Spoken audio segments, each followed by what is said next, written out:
voyager, had been on a journey of exploration towards the North Pole. He was homeward bound, but unfortunately, the icy grip of the northern winter closed in, and the voyager was surrounded by great blocks of solid ice. Her captain and crew were prepared for a weary wait before the thaw set in, and they could continue their journey home. Shortly after noon, Captain Walton and his first mate, Mr. Boyd, were standing on the deck of the Voyager. They looked out across the icy waste.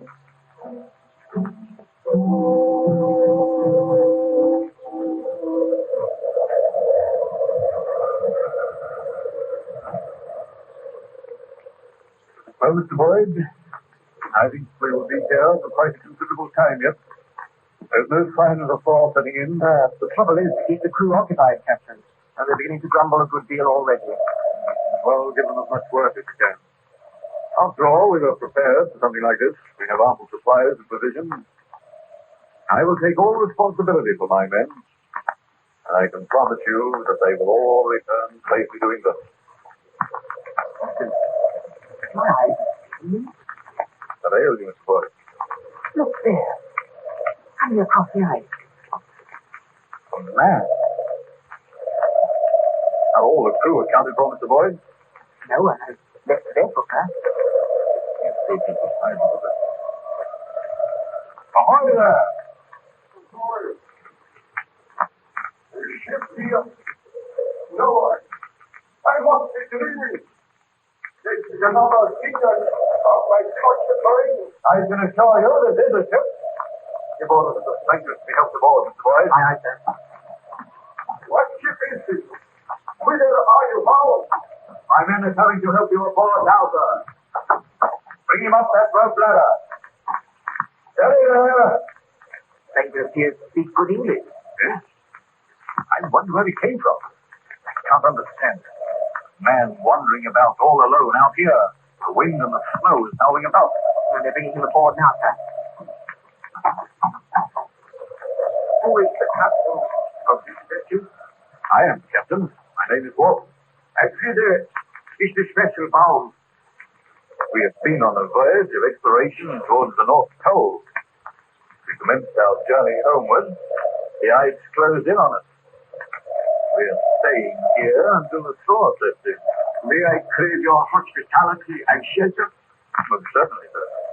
May I ask your name? Victor Frankenstein. I am ill and weak. Careful. They will fall. All right, sir, I have him. I must express my sorrow for the trouble I am causing you, Captain. But I am seeking shelter.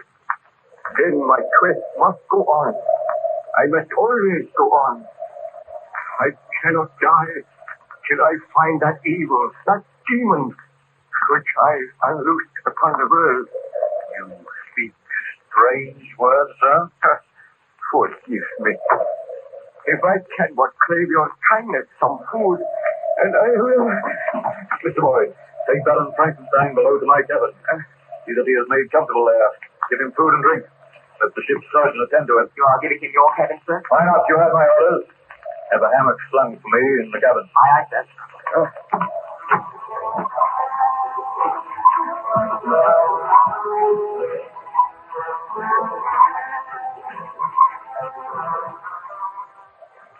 Well, Mr. Boyd, how does the stranger progress? We put him to bed, sir. He slept for quite a long time. He seems better now. I think his mind is rambling. Why do you say that? Well, ever and anon he speaks of some demon, some fearful monster. He peers through the porthole. We had to use force on one occasion to persuade him to return to his bed. Strange. Perhaps his wanderings have deranged his mind. Do you think it is safe to leave him without a guard? Do you think we should take the precaution of locking your door, sir? He appears to be a gentleman. No doubt he has a strange story to tell. Has he mentioned anything which might supply a key to this mystery? Or why he was wandering about here in these icy wastes? He said that he was searching for an evil spirit, for a destroyer, a taker of human life. There's something about the man which makes me afraid, sir. Oh, boy, the man could do you no harm. I will go down and speak with him myself. Do you wish me to accompany you, Captain? No.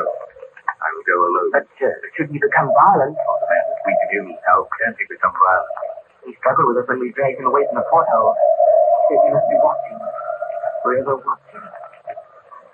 Poor devil. I will try to persuade him to tell me his story. Wait here on deck, boy. I will send for you if I need you.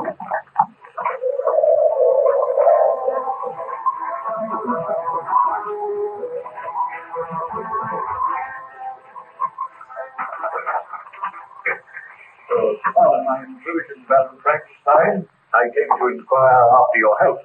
Why was I locked in this cabin? Why are you keeping me a prisoner? I am considering your own safety. Considering my own safety? I tell you, sir, my life means nothing to me. I wish to repair the great wrong which I have done. My friends, my family, they have all been murdered. And I am the murderer. You know not what you say. Look on me, Captain. You are looking on a man who unleashed the horror on this world. A man who was responsible for the murder of his beloved wife, his best friend, for the murder of little children. Are you a fugitive from justice? I am not a fugitive. I have been punished because I tried to usurp the rights of God. Now I seek to repair the wrong which I did. I do not understand you. Bid your sailors keep a close watch. Somewhere in these white wastes, somewhere near here, there is a monster, a creature who delights in taking human life. None of you is safe. Your wanderings and your hardships have caused you to imagine these things. No, I swear it is the truth. Near this vessel, I saw a giant footprint in the snow. It must have been the footstep of the monster which I created. Would you like to tell me something of your story? Captain Wilson, I do not know if you will believe my story when I tell it to you. Perhaps you may have proof. Perhaps someday you will look upon this monster. May heaven grant that you do not. If it will help you to tell me about it, Baron Frankenstein, I assure you I will make a ready listener. Be seated, Captain. I have told you that my name is Baron Victor Frankenstein. I was born in Geneva, and my family is one of the most distinguished in that republic. My father had filled several public situations with honor and reputation. He was respected by all who knew him for his integrity. So you can see, sir, that I grew up in the most ideal surroundings. When I was 17, my parents sent me to the University of Ingolstadt, and there I became interested in science. During my attendance at the university, my beloved mother died.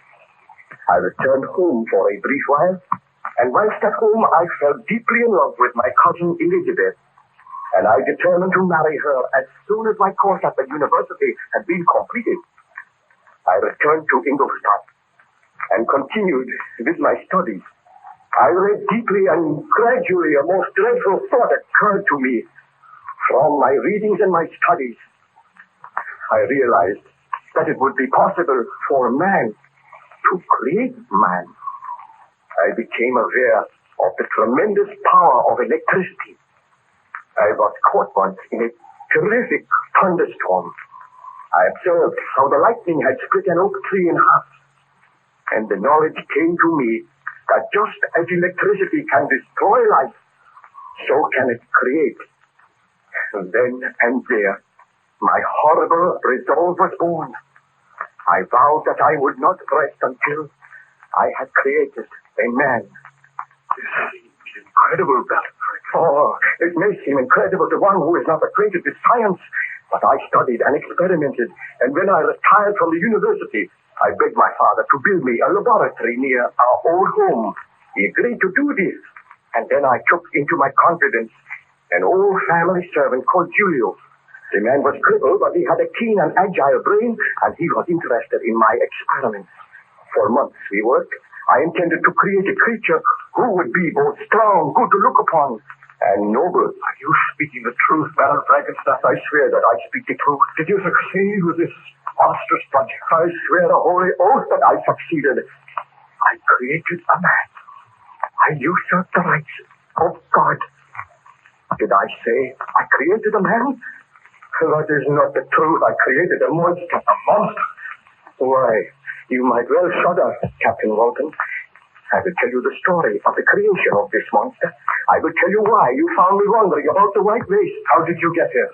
I chartered a ship. I paid a crew. We were wrecked upon an iceberg and all perished save one person. I was the miserable person who lived on because I had to live.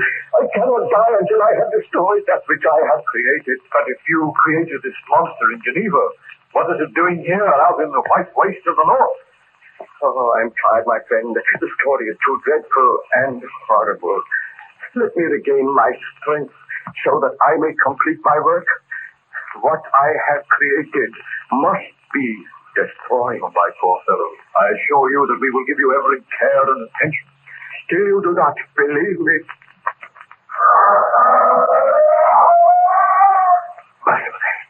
What was that? The monster is here, aboard the vessel. That was the most ghastly laugh I have ever heard. Open the door. Let me complete my work now. Did you hear that? Stand aside. No, we shan't open this door. Mr. Boyd! Mr. Boyd! Come at once and bring a prisoner with you! Captain Walton, you are condemning your first officer to death. A monster is out there. A blood-crazed, conscienceless beast. Oh, let me go. Oh, we can do. You can do nothing, Baron Frankenstein. Did you bring a pistol? Is there anyone out there now? Very well. I shall unlock the door. Now, come in. What did you see? Tell us what happened. I heard the captain calling and I dashed down the companionway. Then out of the darkness, a huge figure seemed to leap at me. I was knocked aside. When I arose, there was no sign of anyone. I dashed up on deck again. There was no one there. Man on watch reports they saw nothing. The monster was here. You are lucky to be alive. I believe your story now, Baron Frankenstein. I created that monster, and I must live until I kill him. That is my sole task on this earth.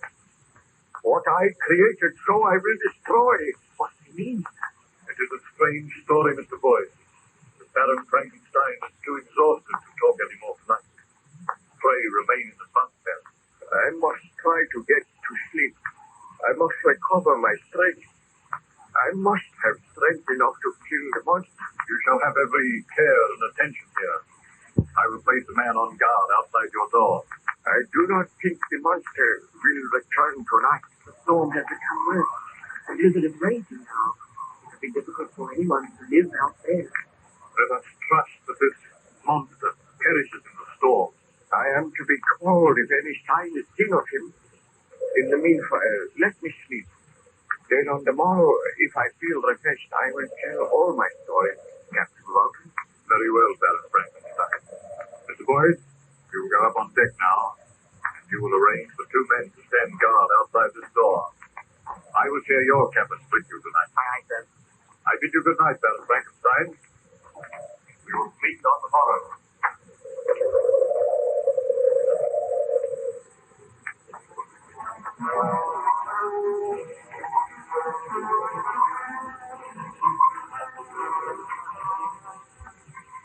Surgeon tells me that you seem much better today, Baron Frankenstein. Yes, Captain, I feel much better. Was there any sign of the monster during the night? Nothing was seen. Please be seated. I know that you are interested in my story and you are puzzled by these strange happenings. I am extremely puzzled. Well, I told you that after I left the university, my father built a laboratory near our house. Each day I used to spend hours in this laboratory working with my servant Julio. Day after day, I read and studied so that my great experiment would be a success. Sometimes by night, Julio and I would visit graveyards to exhume freshly buried bodies. I was going to make a man, and the creature of my making was to be beautiful. I slaved and labored, neglecting my family and my friends, neglecting my fiancée, Elizabeth. It so happened that at that time my greatest friend, Ernst Clerval, came to stay at our home. He had been at the university with me, and he had a vague inkling as to the nature of my experiment. However, I had become sullen and morose. I shunned my friend, and as my experiment neared completion, well, I became possessed by a strange, tense excitement. Imagine me in my laboratory, late one afternoon, Captain Walton. I glanced out of the window and saw that the sky was dark and overcast. My servant Julio stood by my side. Now and again he would glance over at the great bench on which lay a huge inanimate figure swayed around with yards of bandages. I walked over to where the figure lay. Julio followed me. Julio, I have news for you. I think that tonight we'll see the end of our work. Do you mean that the figure will come to life tonight, my master? I hope so. If the threatened thunderstorm takes place, there will be sufficient electricity to bring light to this inanimate mass. Look at it, Julio. At present, it is a lifeless mass shaped in the form of a man. For months, we have worked over it. Tonight, if the storm breaks, we shall raise this figure to the top of the tower in the laboratory, and there it will stay for 1 hour while the thunder crashes and the lightning flashes. Then we shall lower the body onto this bench once again. The wrappings will be taken off, and who knows? I may have created a man. Think of it, Julio. My work will be rewarded. I am afraid, master. We should not do this. Fool, why are you afraid? I am about to make a name for myself. I will be the greatest man in the world because I have created another in my own likeness. Throughout the centuries, men have tried to do this, but I will succeed. I know it. You may not be meant to succeed. Who is there? It is Clerval here. May I come in, Victor? Yes. All right, Julio. Unlock the door. Oh, thank you. I wondered if I might watch you at work. The time is right now for you to share my secret. My experiments are almost at an end. I suspect the nature of your experiments, Victor, and I almost dread to ask if my suspicions are correct. Look on this bench. Tell me what you see, Hans. A huge, inanimate figure swirls around with bandages. My creation. Tonight, this figure shall have life. Victor, you must not do it. Man is not meant to do that. Boy, you are like Julio. He is also afraid. I want to speak with you privately. Bid Julio be gone. You may go, Julio, but be here tonight at 7 o'clock. We shall wait for the storm to break.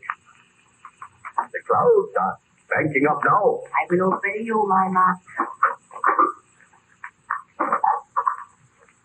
Victor, your life is bound up in this strange experiment, which I do not think for one moment will succeed.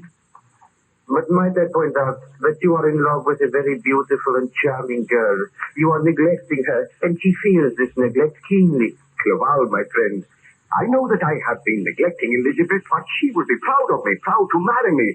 I will be hailed as the greatest scientist the world has ever known. I beg of you to desist in this experiment. Do not try to bring life to this body tonight.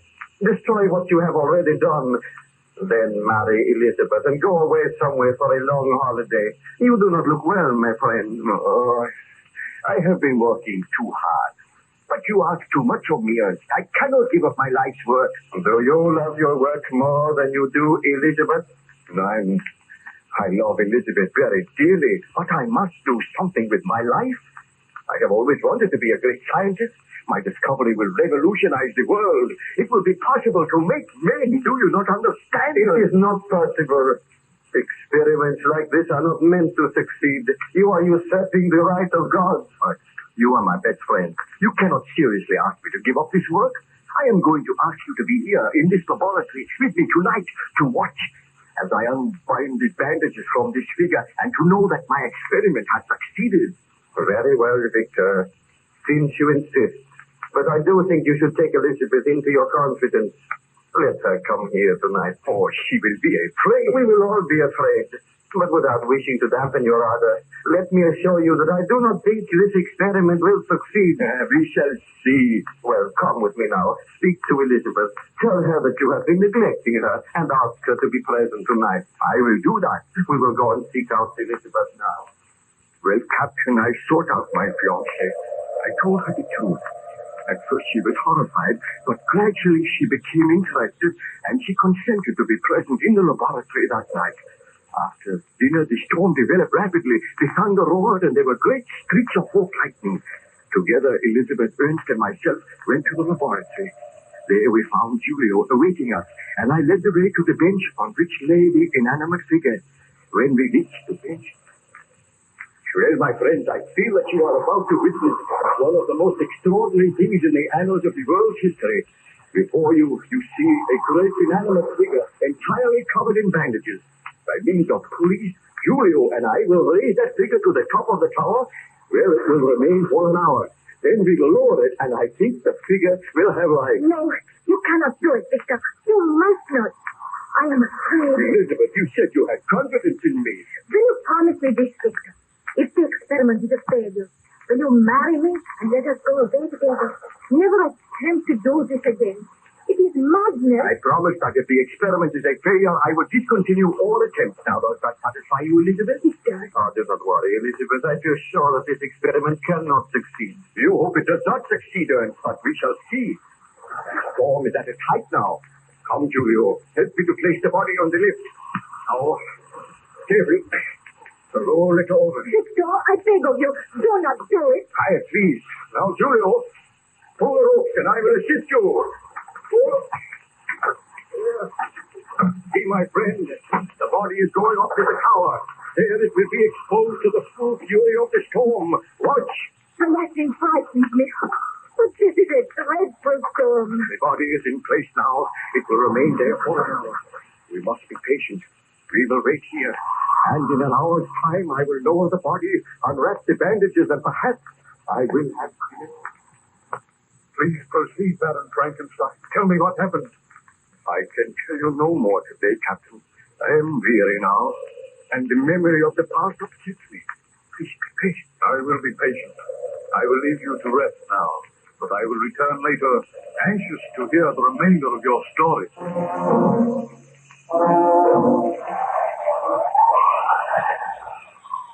Do you feel able to tell me any more of your story now, Baron Frankenstein? Somewhere out in those white wastes, there is something which must be destroyed. The thought of it is driving me mad. If only I could regain my strength. If only I could continue my quest. Please do not distress yourself. The surgeon tells me that you are making an excellent recovery. I want to hear about your great experiment. Well, I told you how my fiancée, Elizabeth, and my friend Ernst Claval and myself waited in the laboratory during the violent thunderstorm, while up above us, exposed to the full fury of the storm, lay the lifeless body which I had made. For a full hour, we watched, and everyone seemed to be agitated. My servant Julio crouched in a corner, and ever and anon cast fearful glances up above.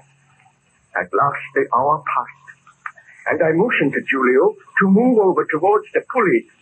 Ernst and Elizabeth followed me, and I said, "Come, Julio. The body has been there for a full hour now. It is time to lower it." My hands are trembling with excitement, for soon I shall know whether I have created a man. Stop. I make one more appeal to you, Victor. Do not proceed with that experiment. When you bring that body down, I beg you to destroy it. After experimenting on it for months and months? Oh, what you ask is too much. I also have my pleas to those of Elizabeth. Well, I must turn a deaf ear to your pleas. Help me with this story, Julio. I will, my master, but I am afraid the devil stalks abroad tonight. Ah, that is nonsense. I am a scientist. I am conducting an experiment. Now lower it gently. The storm seems to have abated a little. I seldom remember a worse storm. The thunder is still pealing. It is a fitting night for devil's work. This is not devil's work, Ernst. It is an achievement in the field of science. Now, roll the body off the lift. Come on. Gently, Julio. Over here. Must stand close, all of you. What are you going to do? I'm going to unwrap the bandages. We'll start here. Nothing will happen. Nothing can happen. What feel that I must pray. Please do not let this creature have life. We should all pray. It is not too late to stay your hand, Victor. I feel sure that I am on the verge of success. I am removing the wrappings now.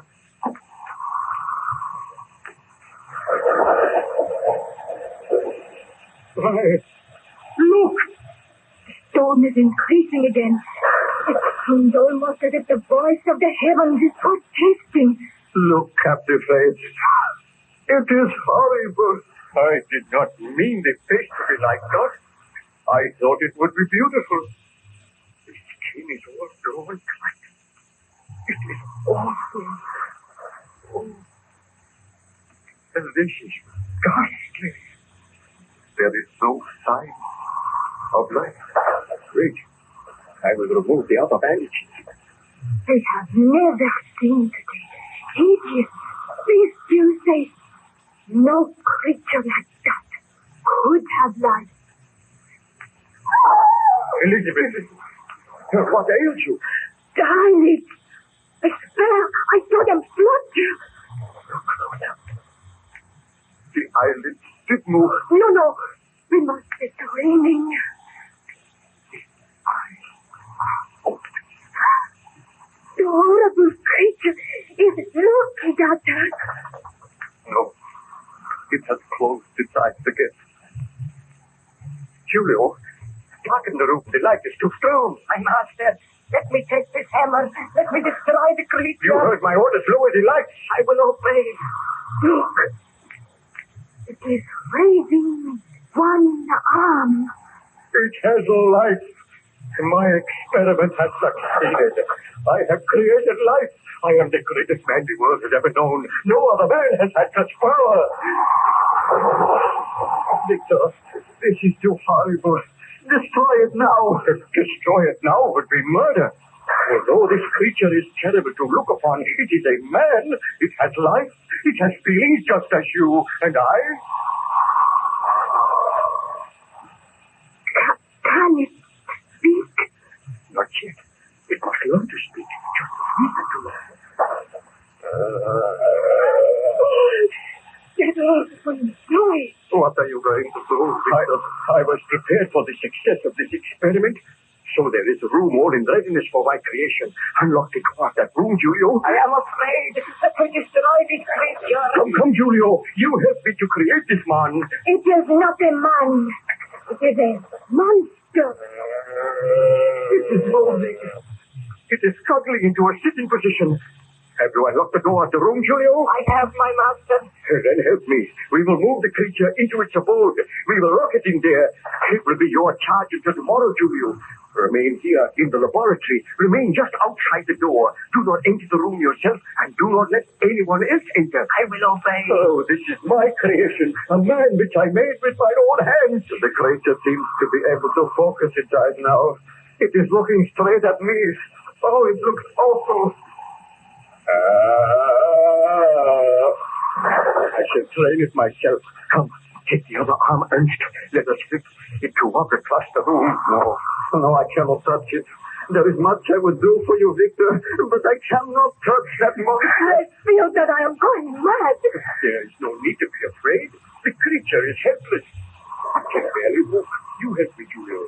Take the other arm. No, do not make me touch it. Do as I say. Look, I have taken one arm. Now, help it off the bench.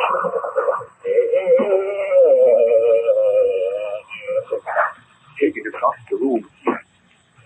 Carefully. It can barely drag one leg onto the other. I have never seen anything so horrible. I admit I am disappointed in the appearance of my creation. It seems that in gaining life, the skin has become stretched tight, and the features have coarsened. Still, the creature has life, and that's the main thing. Now we will place it in this room. Care, Julio. Now, help me. Help me get it off bed. The bed is not big enough. The creature seems to have become taller and bigger. That is the extraordinary thing. Probably caused by the electricity. Leave it on the bed. Now come outside. I will lock the door. You take the key and keep it, Julio. I am glad the door is locked. I feel safer now. I feel a strange and almost overpowering sense of triumph. In my wildest dream, I had not hoped for success. And I... Victor? He had fainted. No. I felt strangely weak. Help me to get out of here. Let me go to my room. Baron Frankenstein, your story seems extraordinary. What became of the dreadful monster which you created? I felt weak and ill that night, and Elizabeth and Ernst helped me to my room. There I fell into a deep and troubled slumber. I awakened in the morning to find both Ernst and Elizabeth standing by the side of my bed. As soon as I saw them... Ernst? Elizabeth, what are you doing here? We were worried about you. Oh, I remember now. My great experiment was a success. I must go to the laboratory at once. Victor, I beg you to destroy that creature. Just as you gave it life, so you can take that life away. I know that you will never be happy while the creature lives, and I know that I can never be happy. For the sake of the love you bear me, for the sake of the happiness which we desire, I beg you to destroy the creature. Elizabeth is right, Victor. Your experiment was not altogether a success. You hoped to make something beautiful, and the result has been a hideous monster, a monster which you cannot unleash upon the world, or it will be forever upon your conscience. Perhaps you are right. I know we are right. Please, Victor, if you love me, you will do what I ask. Well, I will dress at once, and then I will go over to the laboratory and make arrangements to do away with the monster. You shall come with me. I will not go. I will go with you, Victor. Good. Then if you wait for me downstairs, I will join you. It seems that you regretted your somewhat rash experiment, Baron Frankenstein. I did, Captain Walton. And I feel happier when I had made up my mind to destroy my creation. I dressed hastily and went downstairs, where I found Ernst waiting for me. We walked across to the laboratory and entered the room, and then I called Julio. Julio! It is strange that he does not answer. I ordered him not to leave here. Look, the door of the room where you put the creature. There is no door there. It is wrenched off its hinges. What could have happened? Look, there in the corner. What is it? Let me see. Why, it is the broken body of Julio. The broken body of Julio? Yes, look for yourself. Oh, this is horrible. Let me look in that room. Is there anyone there? The room is empty. I am too late. The monster has escaped, and in so doing, he has murdered my servant. I have unleashed the horror upon the world. I can speak no more of the matter at present, Captain Walton. The memory of that horror is still too vivid. I beg of you, let me rest now. I will let you rest, Baron Frankenstein. I feel that I have not the right to sleep. I should not rest, but I must regain my strength. Try and sleep now. I will send the ship's surgeon to you, and tomorrow I will come and speak with you again.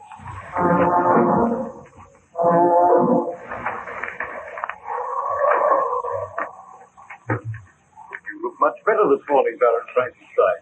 I trust you had a good night's sleep. I feel better, thank you, Captain. Tell me, what happened after you discovered the body of your servant Julio? I recall it quite clearly. My friend Ernst Clerval and myself were in the laboratory. We found that the door of the monster's room had been burst open, and there was the broken body of Julio lying upon the floor. We bent over the body, and then Clerval Do you realize, Victor, that you have unleashed a monster upon the world, a killer? Everybody's life may be in danger. We must make a search immediately. I will organize a search party. All the peasants on the estate can join in the search. I now realize the enormity of my crime. I will aid you, but I do not know what Elizabeth will say when she learns of this. What are the authorities going to say? How am I going to explain the broken body of Julio? You will have to tell the truth to the police, but they will not believe me. They think I am mad. Oh, you were mad to attempt this experiment. I am only sorry that it has succeeded. Elizabeth will be appalled when she hears this news. I will search for the monster, I promise you. But I do not think there is anything further to fear, Ernst. The monster will perish. I wish that this were only a dream, some horrible nightmare, and I could awaken to find it was not true. For Julia's body proves the truth of what has happened. I know, but somehow my fear has vanished. I am going to seek my own happiness now. Oh, how can you talk like that when the monster is alive? The monster will be found. If not, he will perish. Let us go to the sea. Tell me, did the police succeed in finding the monster, Baron Frankenstein? They did not. The search went on for days, and still there was no trace of the monster. But my hopes were high. I felt sure that the creature had wandered away somewhere in the hills, and there perished from cold and starvation. There came a day when I had almost forgotten the monster, and my experiments, they seemed like some dim dream of the past. I sought out Elizabeth. Elizabeth, I feel sure that we will have no further fear of the strange creature for which I was responsible. I am asking you now, will you marry me and come away to England? Let us take a long journey together. But Victor, does your conscience allow you to live here? Are you sure that nothing further will be heard of this horrible creature? Oh, it is some months since the monster disappeared and nothing has been heard of it. It is safe for me to go now, Elizabeth. How long shall we be away? For at least 6 months. Then we shall return here and settle down in my home. Oh, please say that you will marry me as soon as possible, Elizabeth. There is only one request I have to make of you, Victor. What is it? My sister's child, William, needs a home. His mother is very ill. His father is dead. Can he come and live with us? Well, of course, I am very fond of William. We shall adopt him, and he shall be as our own child. Oh, you are very kind, Victor. Oh, I am just a man in love with a beautiful woman. Now, let us go and tell your father. We will be married very soon, and we shall make all arrangements for our journey to sea. Well, Baron Frankenstein, I trust you are not too tired to continue with the story? No, I am just marshalling the facts recalling my happy marriage. Those glorious few months in England and then my return home. How long did you remain in England? For 8 months. We had a delightful holiday there, and I returned to my ancestral home, and my wife and I settled down. During our absence, we had left the child William in charge of a nurse, whom we called Justine. She was an old friend of the family. She had known my wife for years. A few days after our return, Justine approached my wife. Master William desires that I shall take him out for a walk. Do you think the weather is clear enough, Baroness? Oh, I think the child could go for a walk. What do you think, Victor? By all means, the sun is shining brightly now, although there are clouds on the horizon. Clouds under the horizon. Thick black clouds. I fear there may be a storm. Just such a storm as one. Please, Victor, we agreed never to talk of that. Well, may I take the child for a walk? Yes. Just a short walk down to the lake, Justine. Tell me, Justine, do you like the child? Do you think that young Master William shows promise? He is rather a David child, with a very strong will of his own. But I am fairly strict with him. Oh, you must not be too strict with him. Remember, we were all young once. I will remember that, Baroness. All right. Take him out now. But do not take him any further down the lake. If there are any signs of an approaching storm, bring William home at once. I will, madame. Tell me, Elizabeth, what do you think of Justine? Oh, I have known her for years, my dear. But you do not seem to like her. She is rather a grim and forbidding woman. Oh, in reality, she has a very kind heart. Come over here, Elizabeth. Look out of the window. What is the matter? Look at those strange black clouds on the far horizon. They fill me with a sense of grim foreboding. Victor! Clouds gathered like dots on the day that I created the monster. Victor, do not think about it. The monster is dead. It's 12 months since he disappeared. But is he dead?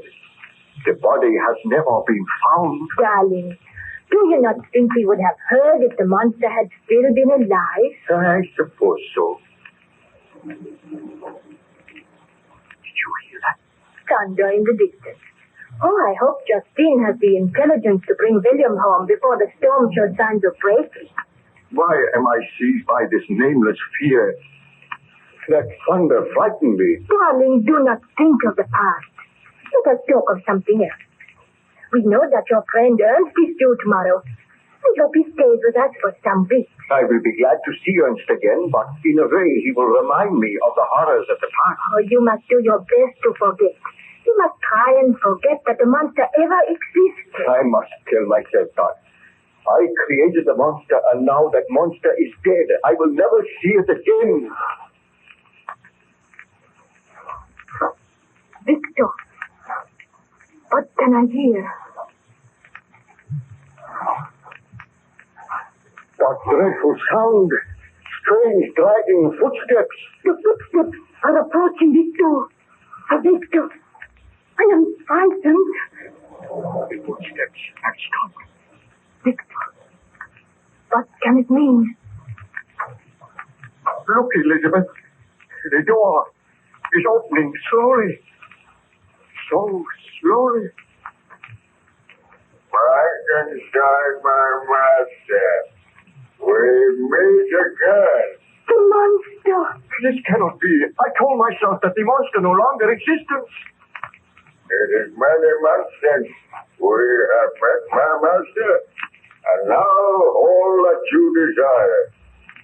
I can walk. I can move freely. I can think.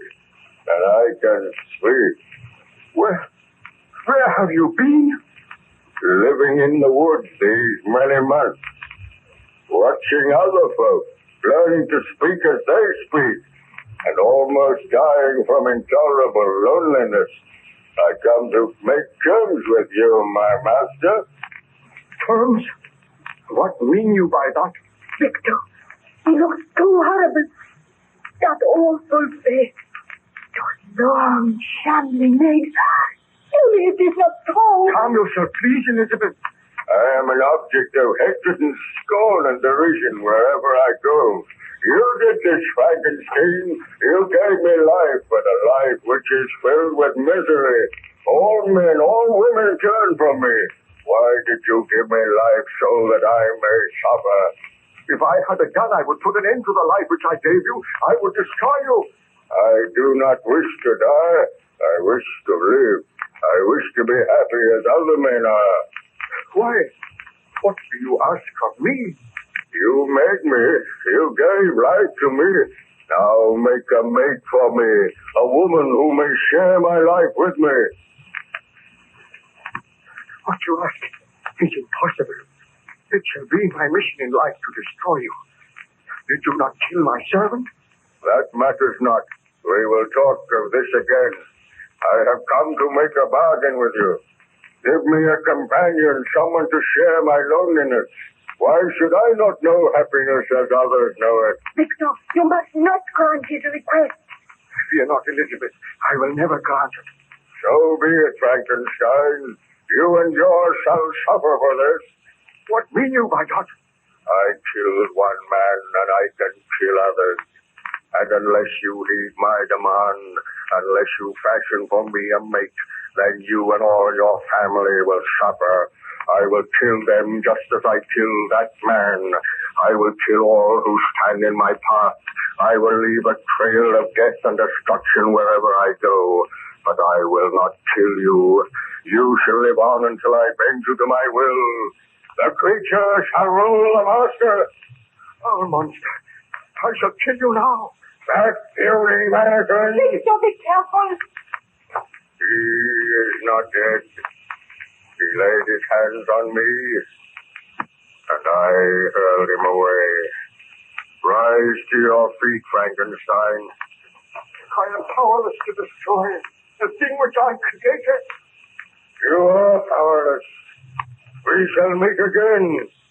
You have refused my demand, but you shall hear from me. Farewell, Frankenstein.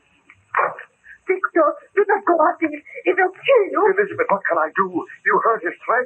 Let us gather the villagers together so that by uniting we may destroy him. One man cannot prevail against him, but many will succeed in killing him. You are right, Elizabeth. I swear that the monster of my creation shall die tonight. Did you succeed in finding the monster that night, Baron Frankenstein? Ask me no more now, Captain Walton. I am tired. I must not overtax my strength. Let me rest now. You will rest now, and I will write the notes of your story in my journal. So be it. Come to me tomorrow, and I will tell you of the horrors which befell me. I trust that you had a refreshing sleep, Baron Frankenstein. You certainly look much better this morning. Thank you, Captain. I slept very well, and I feel that my strength is gradually returning. I am glad to hear that. Do you feel inclined to tell me some more of your story? Well, I remember telling you how the monster had returned. He had learned to speak, and he begged me to make him a mate. Yes. One cannot help feeling a little sorry for him. I know what it is to be bitterly lonely. I also know, but the monster rushed out of the house when I refused. My wife and I discussed the matter. I sent for the burgomaster and begged that his officers would look for the monster. Some little time later, the storm burst in all its fury. The rain came down in torrents, and the thunder roared. My wife approached me anxiously. Victor, do you know that Justine has not brought little William home yet? I had almost forgotten about them, Elizabeth. Are you sure they have not come home? I have searched the house. I have asked the other servants. They have seen no sign of them. Dear, this is most disturbing. You instructed the woman to come home before the storm burst. They have been out for a long time. Do you think we should go and look for them? They only went to the edge of the lake. They cannot be far away. I am sorry, Victor. You know the monster is loose out there. Suppose that he were to attack William or Justine. Oh, there is no fear of that. Undoubtedly, Justine and William are taking shelter somewhere. I hope that you are right. Victor, see, you have returned. Where is William? How can I tell you? Victor, there is William. I took him to the lake, and I was playing with him there. He ran away from me. He went into the woods. It was a long time to find him, but I failed. I called his name time and time again, but there was no reply. Storm burst. I became panic-stricken. I've been out in the rain searching for him. I fear that he may have fallen into the lake. Victor, you must go at once. Find the burgomaster and his men. Tell them to forget about the monster. They must find William. I will go now. Have hope and courage, Elizabeth. I am sure that I will find William somewhere. Madam, how can I ask your forgiveness? I swear that I meant no harm to come to the child. You should have stayed with him, Justine. If any harm has come to me, I will never forgive myself. Well, go and change your clothes. You are wet through, and then come down here. We will wait patiently before Baron Frankenstein is here. Ah, Victor, you have not gone I yet. am taking some of the servants with me. I have left word here that if the burgomaster and his men return, they are to look for William. Wait for me, Elizabeth. I will return. Well, Baron Frankenstein, did you succeed in finding the child? Well, for 2 hours I searched, taking my faithful servants with me. We wandered through the woods, calling the child's name, but there was no reply. At last, somewhat dispirited, I returned home to find my wife and Justine waiting for me. As soon as I entered... Victor, is there any news? Did you see any sign of William? Not a sign. He must have fallen into the lake, and it was my fault. Victor, I am distracted. What can have become of William? I do not know, my dear. Did the burgomaster return? He has not been back yet. The storm is abating. Yeah, it is passing. We will continue our search all through the night. Listen. I hear men's voices. So the burgomaster is returning. Bring him in here, Justine. As you command, Baron Frankenstein. Oh, I blame my quest for this in a way. Victor, we should never have allowed Justine to take William out today. She should have taken better care of him. She should never have allowed him to stay out of her sight. A woman screamed. Victor, what can it mean? Burgomaster, what has happened? Who screamed? I am sorry to tell you, Baron Frankenstein, that the tragedy has occurred. My men have found the body of the child William. William is dead? Yeah, the girl Justine got his body when we were carrying it in. My men are holding her. Elizabeth, I do not know what to say to you. Burgomaster, tell us what has happened. I only know that we were searching for this monster of whom Baron Frankenstein spoke. During the course of our search, we looked through some rushes on the edge of the lake, and there we found the body of the boy William. He was lying face downward in shallow water, and he was dead when we found him. Did you send for a doctor? Yeah, we did. But the doctor could not have helped in this case, Baron Frankenstein. Do you think the boy tripped and fell into the water? I think that he was pushed into the water. And I think Justine was responsible for the crime. Oh, no, you must not say that. You have been away, both of you. But it is common talk here that Justine disliked the boy. She was always scolding him, and she told people that he was a difficult child. And we think that in a fit of rage, she pushed him into the water. Oh, I do not think that is possible. Well, let us have the girl in here and question her now. But my wife is grief-stricken. She need not remain here. Let me go and look at the body of William. I will send Justine to you. Very well, my dear. But do not distress yourself. Please go to your room and rest. I feel that I shall never be able to rest peacefully again. I will wait here with the burgomaster. Tell them to bring Justine in here. My dear. I know this is most distressing for you, Baron Frankenstein, but I have my duty to do. And if my suspicions are correct, then Justine will be arrested. Tell me, Dick, did you see any sign of the monster? Any huge footprints? No, we did not. The rain was coming down in torrents. No footprints would be left. Oh, bring Justine in here. Why have these men seized me? I have committed no crime. Hear me, girl. Is it not true that you were always scolding the child? He was a baby child, and as he was in my charge, I had to correct his fault. You are a woman of unbridled temper, and at times you have been known to strike the child. Why, this is news to me, Burgomaster. She has been seen to strike the child. That is not true. That is true. Will you admit that at times you have struck him? Yes, I have struck him, but merely because he deserved it. You had no right to do that. Hear me, Justine.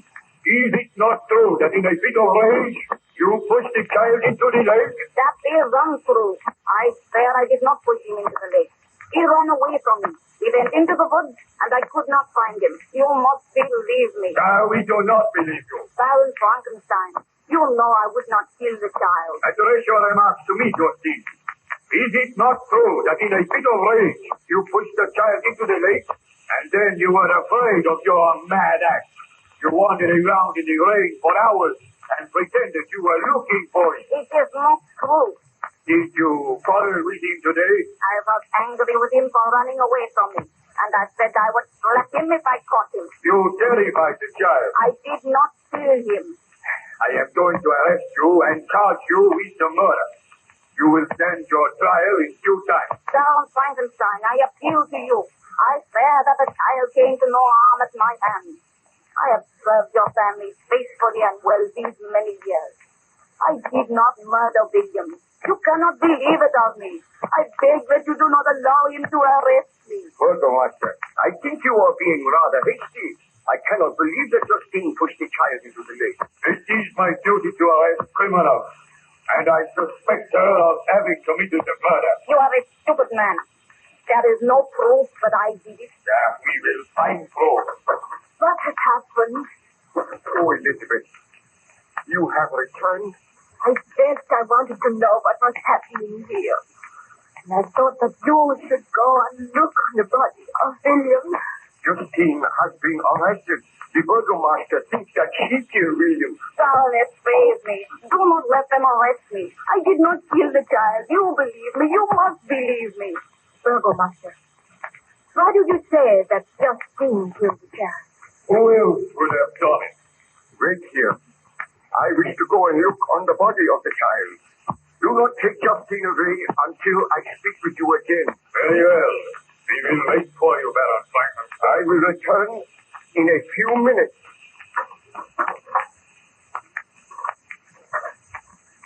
Now Justine. It will be better for you if you tell the truth. If you confess, then there may be a chance of saving your life. But if you persist in your denial and the court finds you guilty, then you will surely die. But I am not guilty. And I know the Baroness does not believe that I am guilty. Perhaps the Baroness is not aware that at times you struck the child. Is that true, Justine? I had to correct his fault. Never at any time did I strike him hard. Oh, you had no right to strike me. I go to my knees before you, Baroness. I swear I am innocent of this charge. Please help me. Enough of that, Justine. You shall receive a fair trial. But I am convinced that you are guilty. Master, this girl is not to be taken from the house. What ails you, Baron Frankenstein? She did not murder the child. Huh? How do you know? Did you not observe the marks upon the child's throat? He was strangled. The marks were the same as those upon the throat of my poor servant Julio. I am in reality the murderer of that child. Baron Frankenstein, what tragedy you have faced. Well, even now, when I think of it, I feel that I loathe that devil. But I cannot die yet. Will you tell me the more of the story? Not now. Let me just rest for a while. Come to me later, and you shall hear further details of my tragic life. You look rather worried today, Captain Walton. Unfortunately, the weather shows no signs of abating, Baron Frankenstein. Have any of your men seen any trace of the monster? Has he attempted to visit the ship again? No one has seen any trace of it.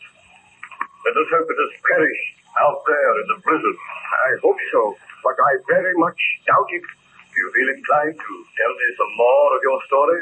Well, I have told you how the child William was murdered, and on examining the body, I formed the conclusion that the murder had been committed by the monster. I dashed back into the room where my wife and the burgomaster were waiting with Justine, and I told them that I was in reality responsible for the murder of William. They looked at me in some amazement.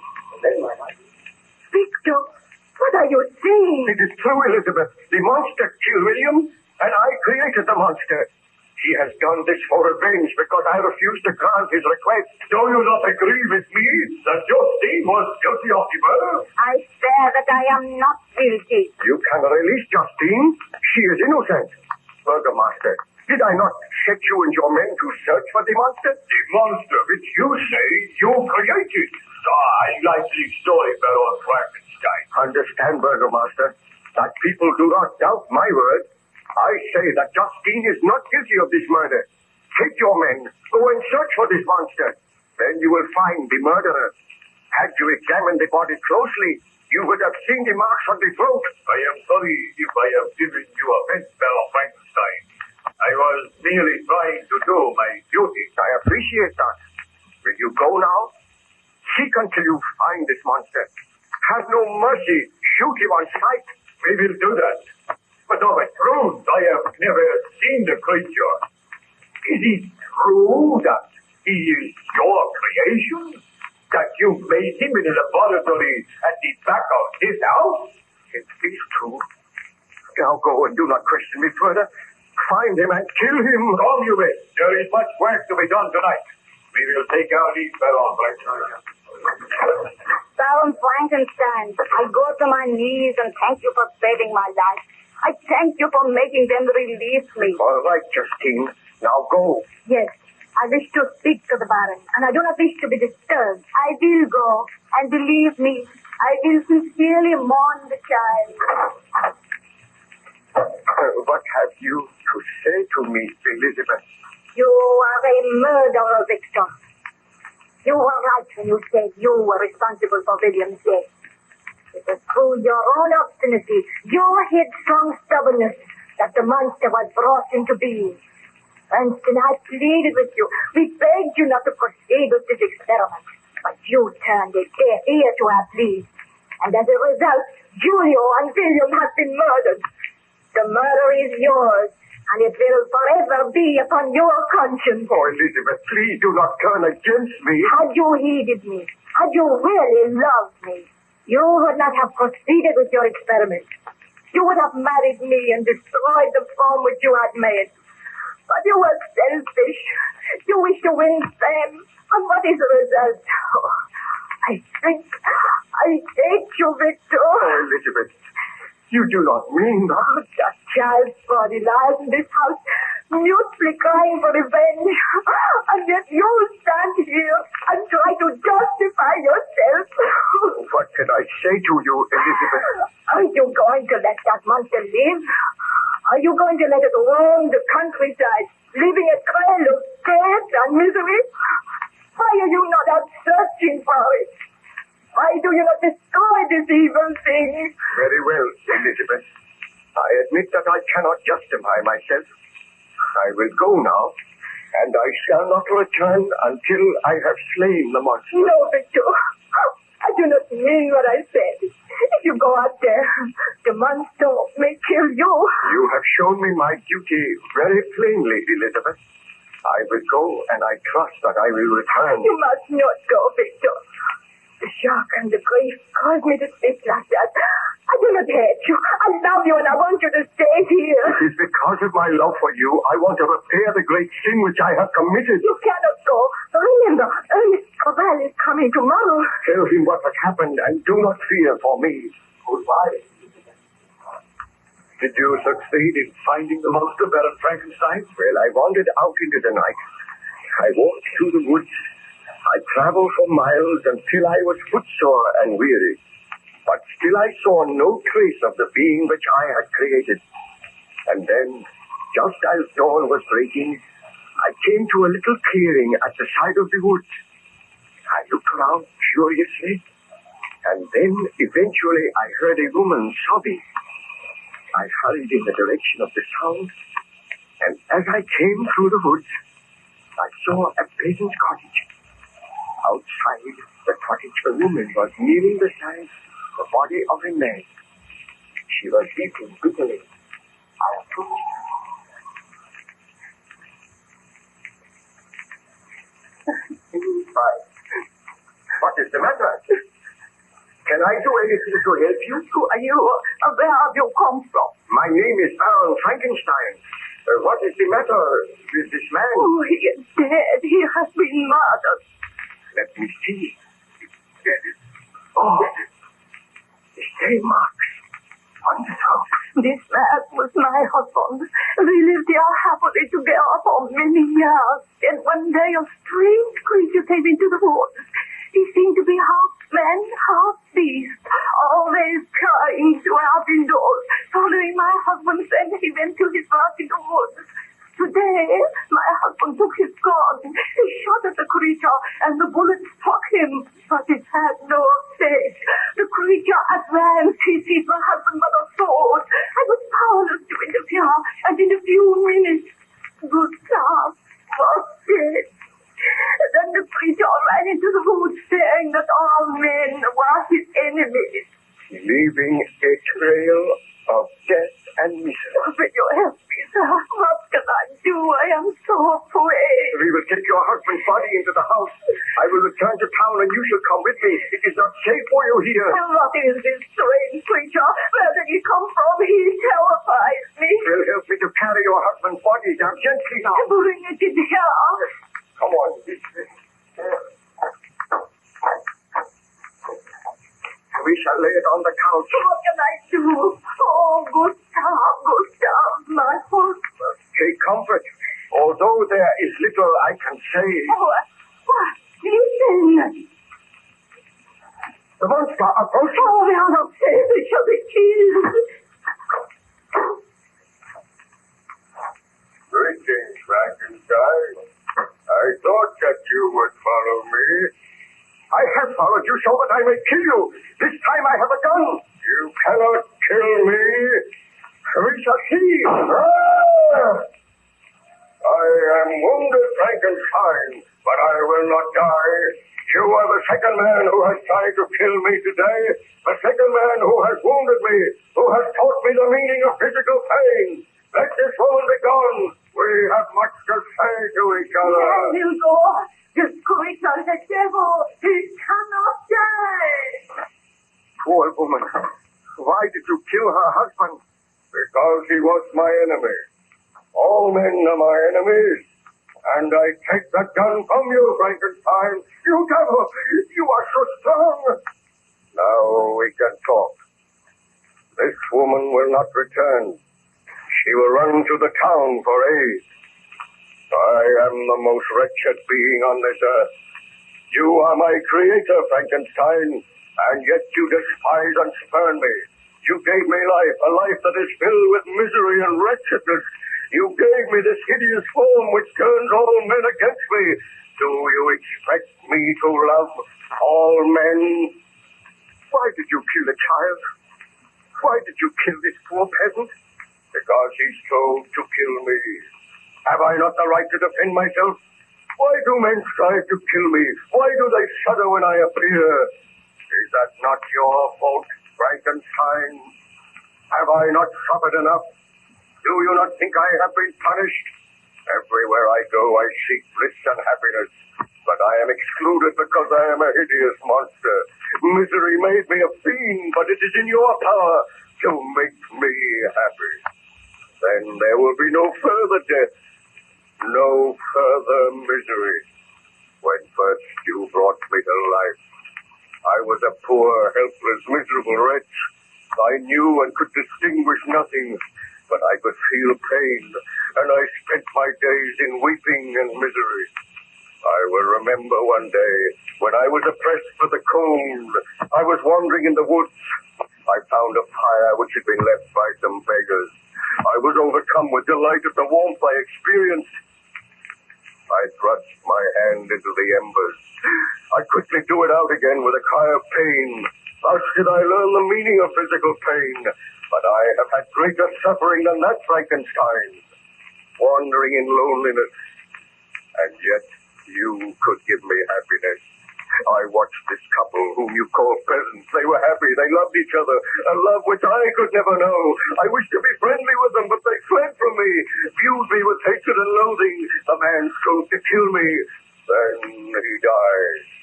Tell me, foul monster, why did you slay the child, William? Because he meant something to you. Because I wanted you to suffer as I have suffered. And I swear this, Frankenstein, if you do not give me a mate, then you shall have no mate. I shall slay your wife. You dare to threaten to kill my wife? I swear that unless you start work very soon, unless you commence to create another creature, then your wife shall die. What happened, Baron Frankenstein? Did you agree to the conditions imposed by the monster? Oh, I can tell you no more today, Captain Wilson. The memory of those horrors is still too fresh upon my mind. Return later, and I will continue. Oh, Baron Frankenstein, I thought perhaps you might care to look at my journal. I have noted your story down very carefully. If you will leave it, I will look through it, Captain. You do not mind if I make some annotation? Not at all. I will be very grateful. I am glad that you have noted my story in your journal, because something tells me that I will never return to civilization. You must not say that. You are recovering splendidly. I know, but I dare not return until I am certain that the monster is dead. We know that he is somewhere out there in the white waste, waiting to wreak his foul vengeance on some defenseless human being. You will pardon my contradicting you, Baron, but we do not know that. I think the monster must have perished in the blizzard. What part of my story did I reach yesterday? You were telling of your conversation with the monster. You met him after he had murdered the peasant, and he threatened to kill your wife unless you created a mate for him. Yes. I sat there in the little peasant cottage, and I was horrified at the monster's words. He gazed at me for some time, and then, "Foul monster, you seek to arouse my sympathy. Do you not know that you have turned my wife against me? Had I but heeded her advice, you would never have lived. I came to destroy you the day after your creation, but I was too late. You had escaped, and you had already taken a life. I will take no more lives if you will accede to my request. When I left your home, I wandered through the woods, and there I saw the child whom you called William. As soon as he saw me, he screamed and sought to run away. But I seized him by the arm and spoke softly to him, bidding him not to be afraid. He told me that his uncle was Baron Frankenstein, and that I would be punished if I harmed him. At the mention of your name, I trembled with rage, and in a fit of black rage and despair, I killed the child. Just as I shall kill all of your family unless you create for me a mate. I cannot bring myself to do such a thing. You are hideous and horrible. Were I to create another like you, I might unleash another horror on the world. My companion must be as deformed and horrible as myself. One from whom everyone will shrink, and who will turn to me for comfort. But I cannot do it.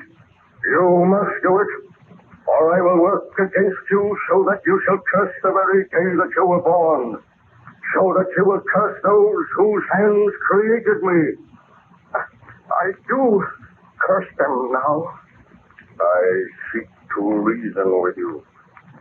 You are my creator. Let me feel gratitude towards you. Let me see that I excite the sympathy of some existing being. Do not, I beg of you, deny me my reward. I have tried to paint for you a picture of misery, the horror, and the suffering which I have undergone. All I ask is a mate as hideous and repulsive as myself. Do I see compassion in your eyes? And if I consent, what then? If you consent, neither you nor every other human being shall ever see us again. I will take my mate and go to the vast and frozen wastes of the north. Your body is deformed, and your mind is deformed. I have learned that I cannot control the mind of any creature which I create. If I create a mate for you, she will also have the desire to kill, to inflict misery on others. Oh, I dare not do it. If you refuse, I swear that all you know and love shall die as others have died. I will haunt this earth, the enemy of mankind, who are my enemies. So be it. I must consent to your demand on your solemn oath that you will take your mate into exile so that none will ever see you again. Do you swear to that? I swear by the sun and by the blue sky of heaven and by the fire of the love that burns in my heart that if you grant my prayer, you will never behold me again. Depart to your home and commence your labors. I shall watch your progress with anxiety. And mark this well, when you are ready, when your labors are complete, I shall appear. And if you fail me, you know the penalty. Farewell, Frankenstein.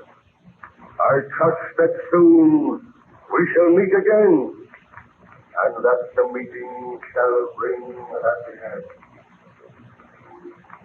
But, Baron Frankenstein, surely you did not accede to the monster's request? Well, after he had left the little cottage, I sat and I thought for a long time. I realized that he was a vile and horrible creature, and that he had demanded that I should create just such another creature. And my heart was heavy. With dragging footsteps, I returned home, where I found my wife and my friend Ernst Laval awaited me. As soon as I entered, Elizabeth. Oh, Victor, I am so glad you have returned. I drove you away with harsh words last night, but I regretted my words. Tell me, what news? The monster still lives. Victor, my friend, I have heard of your troubles. Elizabeth has told me. Let me offer you all the aid that I can. Together we shall destroy this vile creature. Have no fear. The monster will do no more harm. There will be no other death. How can you know that? Well, I have spoken with him, and there shall be no more death. Rest assured of that, Elizabeth. Oh, I am so glad. But can you trust this monster? I have been greatly punished for my sins. Tell me this, Victor. Did you consent to the monster's request? Surely you did not promise to create a mate for him? Elizabeth, there is so much at stake. So much harm has been done. Victor, you cannot do it. Already there is one vile, bloodthirsty monster roaming the earth. Dare you create another? Oh, give me time to think, please. Oh, Elizabeth, he is upset. Leave him alone with me now, and I will talk with him. Oh, I'm joyless. Poor Victor has been out all night. He needs refreshment. I will see that a meal is prepared for you, Victor. Oh, I thank you, Elizabeth. Remain here with Ernst, and we shall talk of the matter later. Victor, my poor friend, my heart is heavy for you. What can I do to help you? Oh, help me, Ernst. I must grant the monster's demand. I tried to kill him. My shot wounded him, but he did not die. And before I could fire again, he took the gun from me. Did you promise to create a mate for him? I did, but my work shall not be done here. I will travel to some lonely island, and there I will have to study again for many months. And there I will create a mate for the monster, which I created. You must not do it, Victor. I must do it. Oh, having created one such hideous monstrosity is a sin for which you have paid heavily. Do not create another. If I do not, your life is in danger. Elizabeth's life is in danger. I must do as the monster says. So be it. I shall accompany you, and I will help you with your work. Oh, you are kind, my friend. A friend of mine has a cottage on a little island in the Orkneys. I know that he will lend us this cottage, and you will be able to conduct your work there. But I am against it, Victor. I do not think you should do it. I must do it. I feel sure that if I grant his request, there will be no further trouble. But how can you be sure? You cannot control the minds of the creatures which you create. Oh, we shall tell Elizabeth you are taking me away from my health, that I am going for a sea trip for several months. Then I will be able to return here to find happiness when my work is done. It seems the only way. The servants are preparing a meal for you, Victor. Oh, thank you, Elizabeth. I have just been talking matters over with Ernst, and he thinks that I should go away with him for a sea trip. My health has been undermined by all this dreadful worry. And you are going away without me? No, but you will be safe here. I know that the monster will not harm you. I feel that I must go away without you this time, Elizabeth. Where are you going? We have not decided yet. But will you not trust him to my care, Elizabeth? I will, Ernst. But I want to ask you one question, Victor. Do you intend to grant the monster's demand? My dear, I am going away from here so that I will not grant the monster's demand. My laboratory and all my instruments are here. I am leaving them. I am striving to forget about the monster. You need have no fear. I know that the monster will do no further harm. What did you say to him? Well, I do not like to think of it. But I spoke with him, and he swears that he will not commit another murder. Is he not to be punished for the murders he has already committed? Oh, there is nothing we can do at present, my dear. If the burgomaster's men find the monster, they will kill him. Believe me, Elizabeth, Victor is asking for the best. Be content to leave him in my charge. I must be content. You have nothing to fear, Elizabeth. Now wait here until I return. I will recover my health. I will forget the miseries of the past. When I come back here, I swear that you and I shall never be parted again, and nothing shall ever happen to Ma. Did you eventually go to that island in the Orkneys, Baron Frankenstein? I went to the island in the Orkneys. I will tell you of my experiences if you come to me again a little later, Captain Walton. I wish to look through your journal now, and I may make several corrections. Very well, Baron Frankenstein. I will leave you alone now, but I will return later. Good morning to you, Captain Walton. Good morning, Baron Frankenstein. Did you look over the notes which I have made in my journal? I did. They form a very graphic and remarkable story. It is extraordinary to think I am reading my own story, and that story is not yet ended. somewhere outside, the foul monster of my creation still wanders at large, waiting to wreak his evil vengeance on all who stand in his path. Did you create a place for that monster? You may remember you were telling me that you and your friend Ernst Clerval had arranged to journey to a lonely island in the Orkneys, there to attempt to create a female monster. That is true, and I lied to my wife. I told her that I was going to take a short trip for my health. Eventually, I reached the island in the Orkneys, and there Ernst Clerval and I took up our residence in a large, comfortable cottage. I used one big room at the back to conduct my experiments. I studied night and day.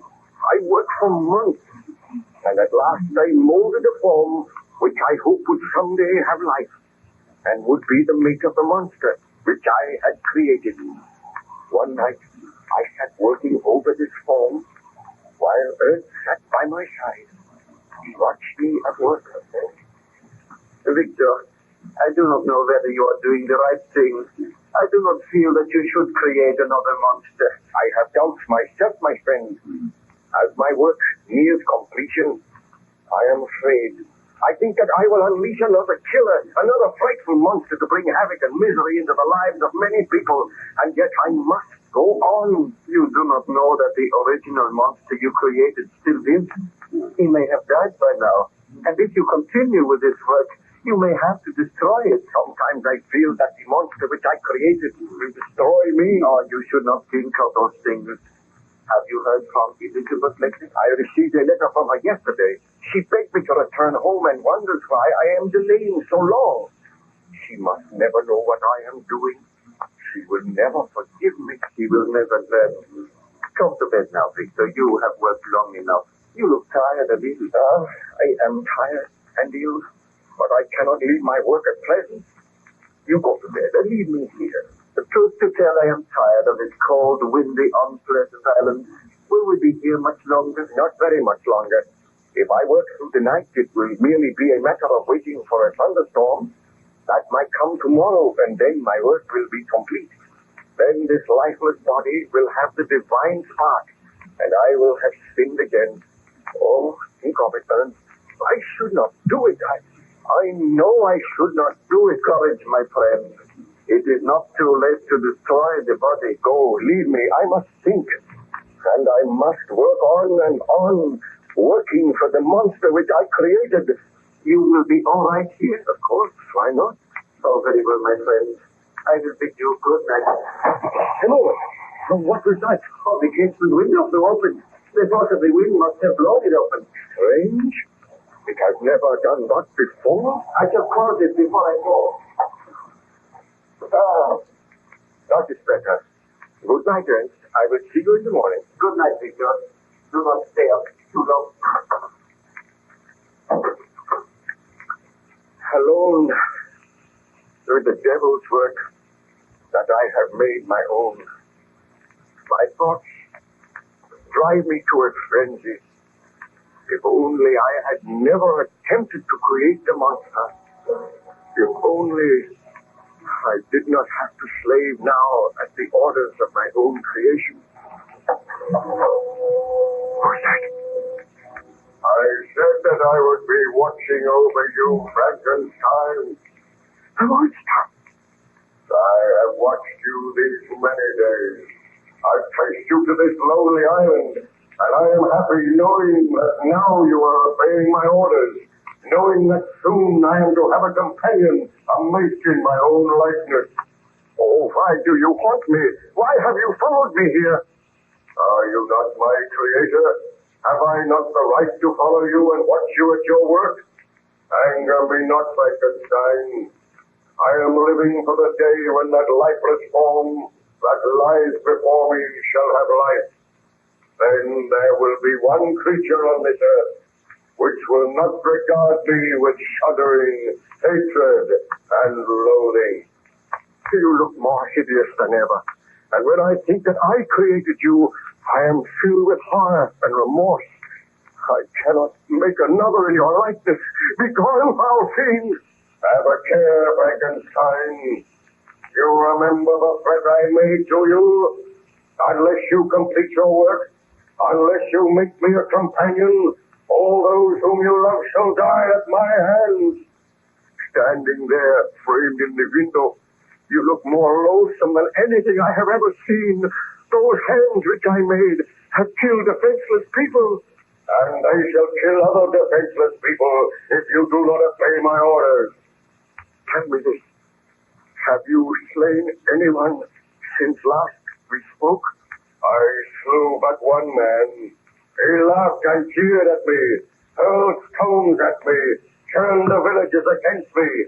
Then I seized his throat and choked the life from his body. You devil, you promised you would slay no more men. Have you the right to command me? Am I not your creator? Did you not swear to me that if I carried out your orders, there would be no further murders? Sometimes the desire comes upon me to kill. I cannot resist that desire, but proceed with your work, Frankenstein. I like to watch you. Go from here. I will not proceed with my work while you are here. Go, you loathsome visage. Oh, you fill me with horror and hatred. Very well, my master. I will go.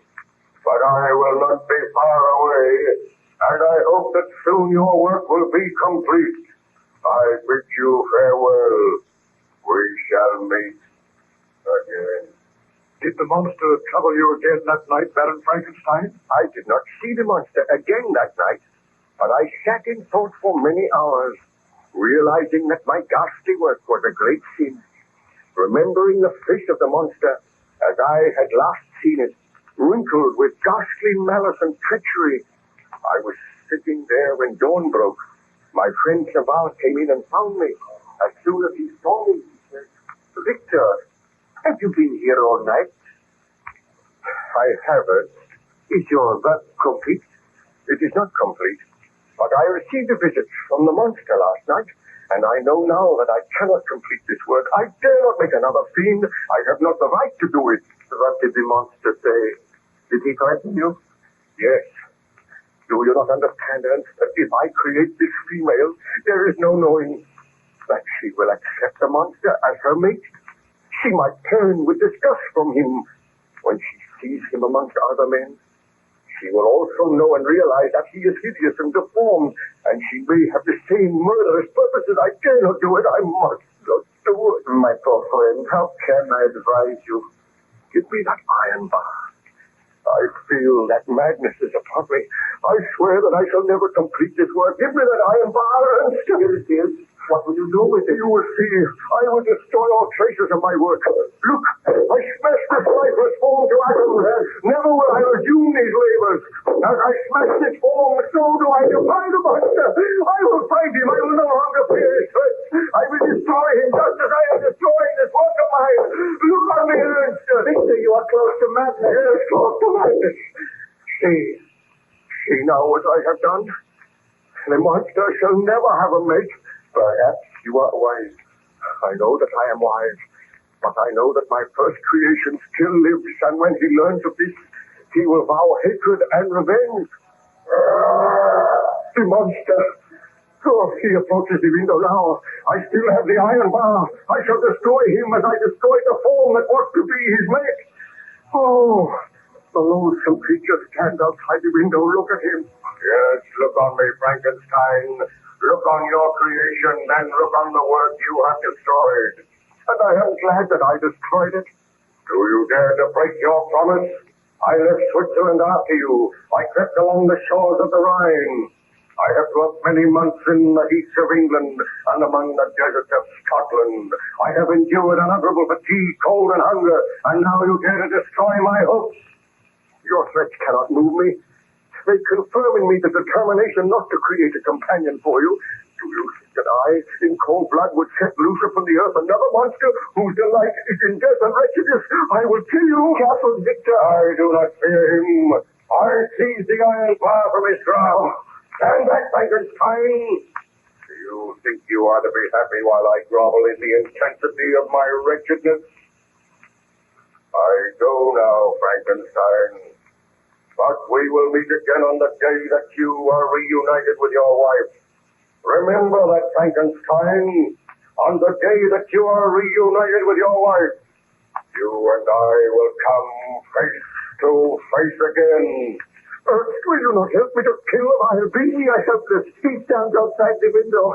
He wrenched that iron bar from your grasp and bent it as if it were a stick of willow. He has gone now. Here he is ready. I am afraid. And you may well be afraid, Frankenstein. You have had your chance, and you let it slip by. Hear me, my creator. I am now your monster. Leave this other one. Did the dreadful monster carry out his threat, Baron Frankenstein? Ask me no more today, Captain. I recall that I almost swooned after the monster had left me, and I feel now that the monster is not far away. He is close to the ship. I seem to sense his presence. I shall place armed men on guard outside your cabin. Do not fear, Baron Frankenstein. If my men set eyes on the monster, they will kill him. I go to give those orders now. Well, the weather seems to be improving a little, Baron Frankenstein. For a wonder, it's not snowing. Perhaps the thaw is going to set in soon. Then you will have to take your vessel back to England, and you will leave me here. We shall certainly not leave you here. Oh, but you must. I cannot return to civilization until I am sure that the monster of my creation is dead. Let me plead with you, Baron Frankenstein. You were in the last stages of exhaustion when you came aboard the vessel. We have nursed you back to health and strength. Come back to England with us. Forget about the monster. I feel sure that he has perished out there in the blizzard. Oh, if only I could feel sure. Tell me some more of your story. What happened after you had destroyed the companion you were making for the monster? Did I not tell you that the monster returned and threatened me? He swore that he would see me again on the day that I returned to my wife. Yes, I remember that. And did you leave the island then? I arranged with my friend Ernst Clerval that we should leave the island a few days later. And when the supply vessel called, some men were sent ashore to carry our effects to the ship. This vessel was under the command of a young Scottish captain called MacDougall. He came ashore and spoke with Ernst Clerval and myself. We can put you ashore at Southampton. That is as far as we're going this trip. Oh, that will do nicely. Are you agreeable to that, Clerval? Oh, we must be agreeable. No other boat will come here for a month. Well, we must go on this one. Tell me, Captain MacDougall, is your vessel watched closely? What do you mean by that, Baron Frankenstein? Has anyone else tried to get aboard the vessel? But certainly not. The vessel is moored about 100 yards from the shore, and only one boat came ashore. No one would get into that boat but you two passengers. Oh, I am glad to hear that. I did not know that there was anyone else on the island. There is one other person on the island, but he must not leave here. Who is he? That matters not. But he is an enemy of mine. Is everything ready, Ernst? So my briefcase has been left in the cottage.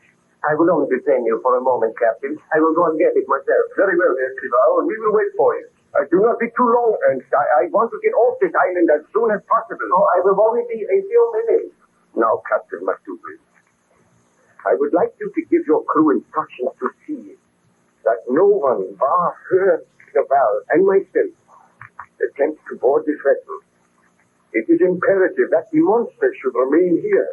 Perhaps he will die of starvation. What monster is this of which you speak, Baron Frankenstein? A huge, deformed creature.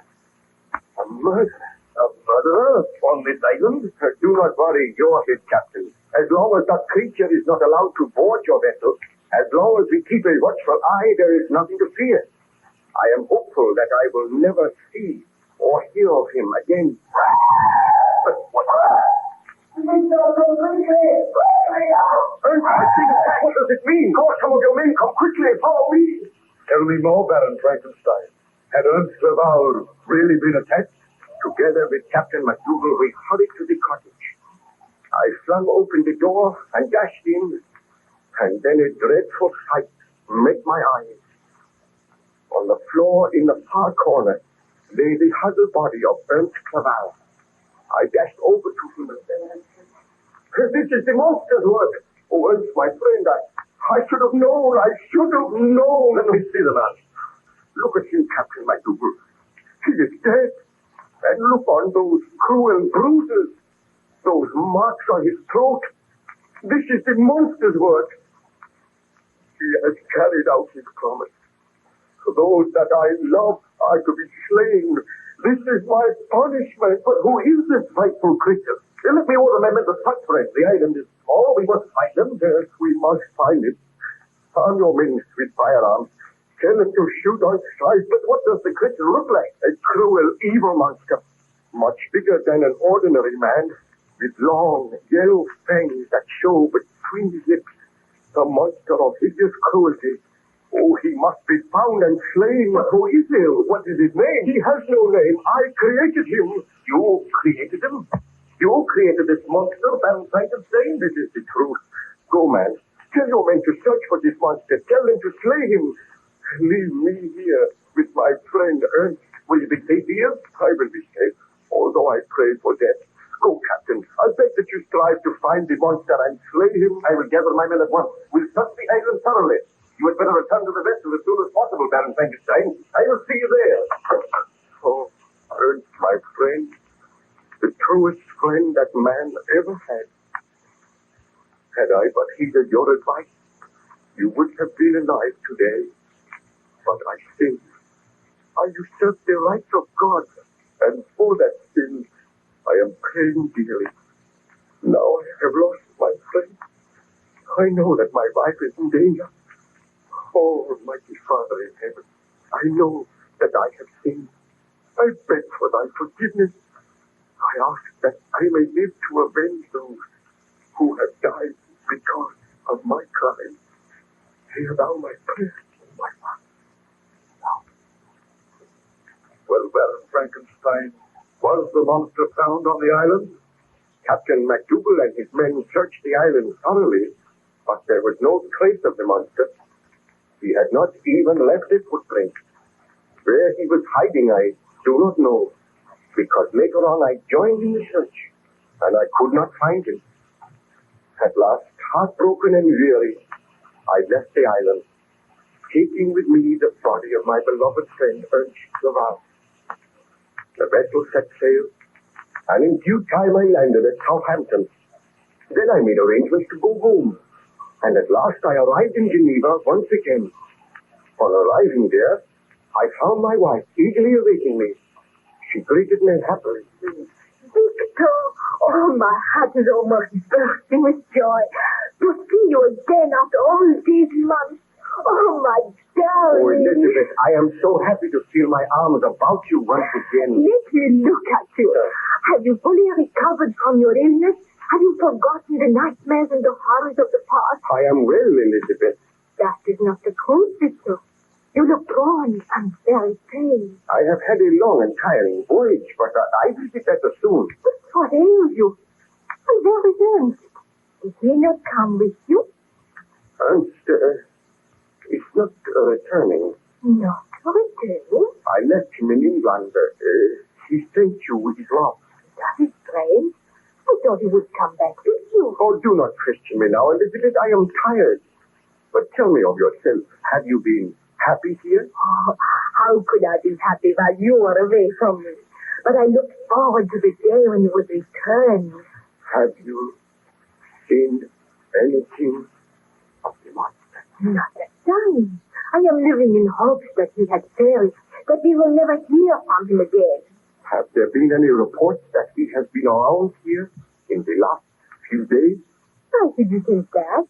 Have you seen anything of him during your travels? I saw him once. He followed you? Oh, do not be worried, Elizabeth. I had so hoped that the horrible creature was dead. Why are you looking so worried, Victor? What has happened? Well, you must be guided by me, Elizabeth. I beg that you will not leave the house unaccompanied. Stay by my side always. And whatever you do, wherever you go, if you do leave my side, carry this pistol with you.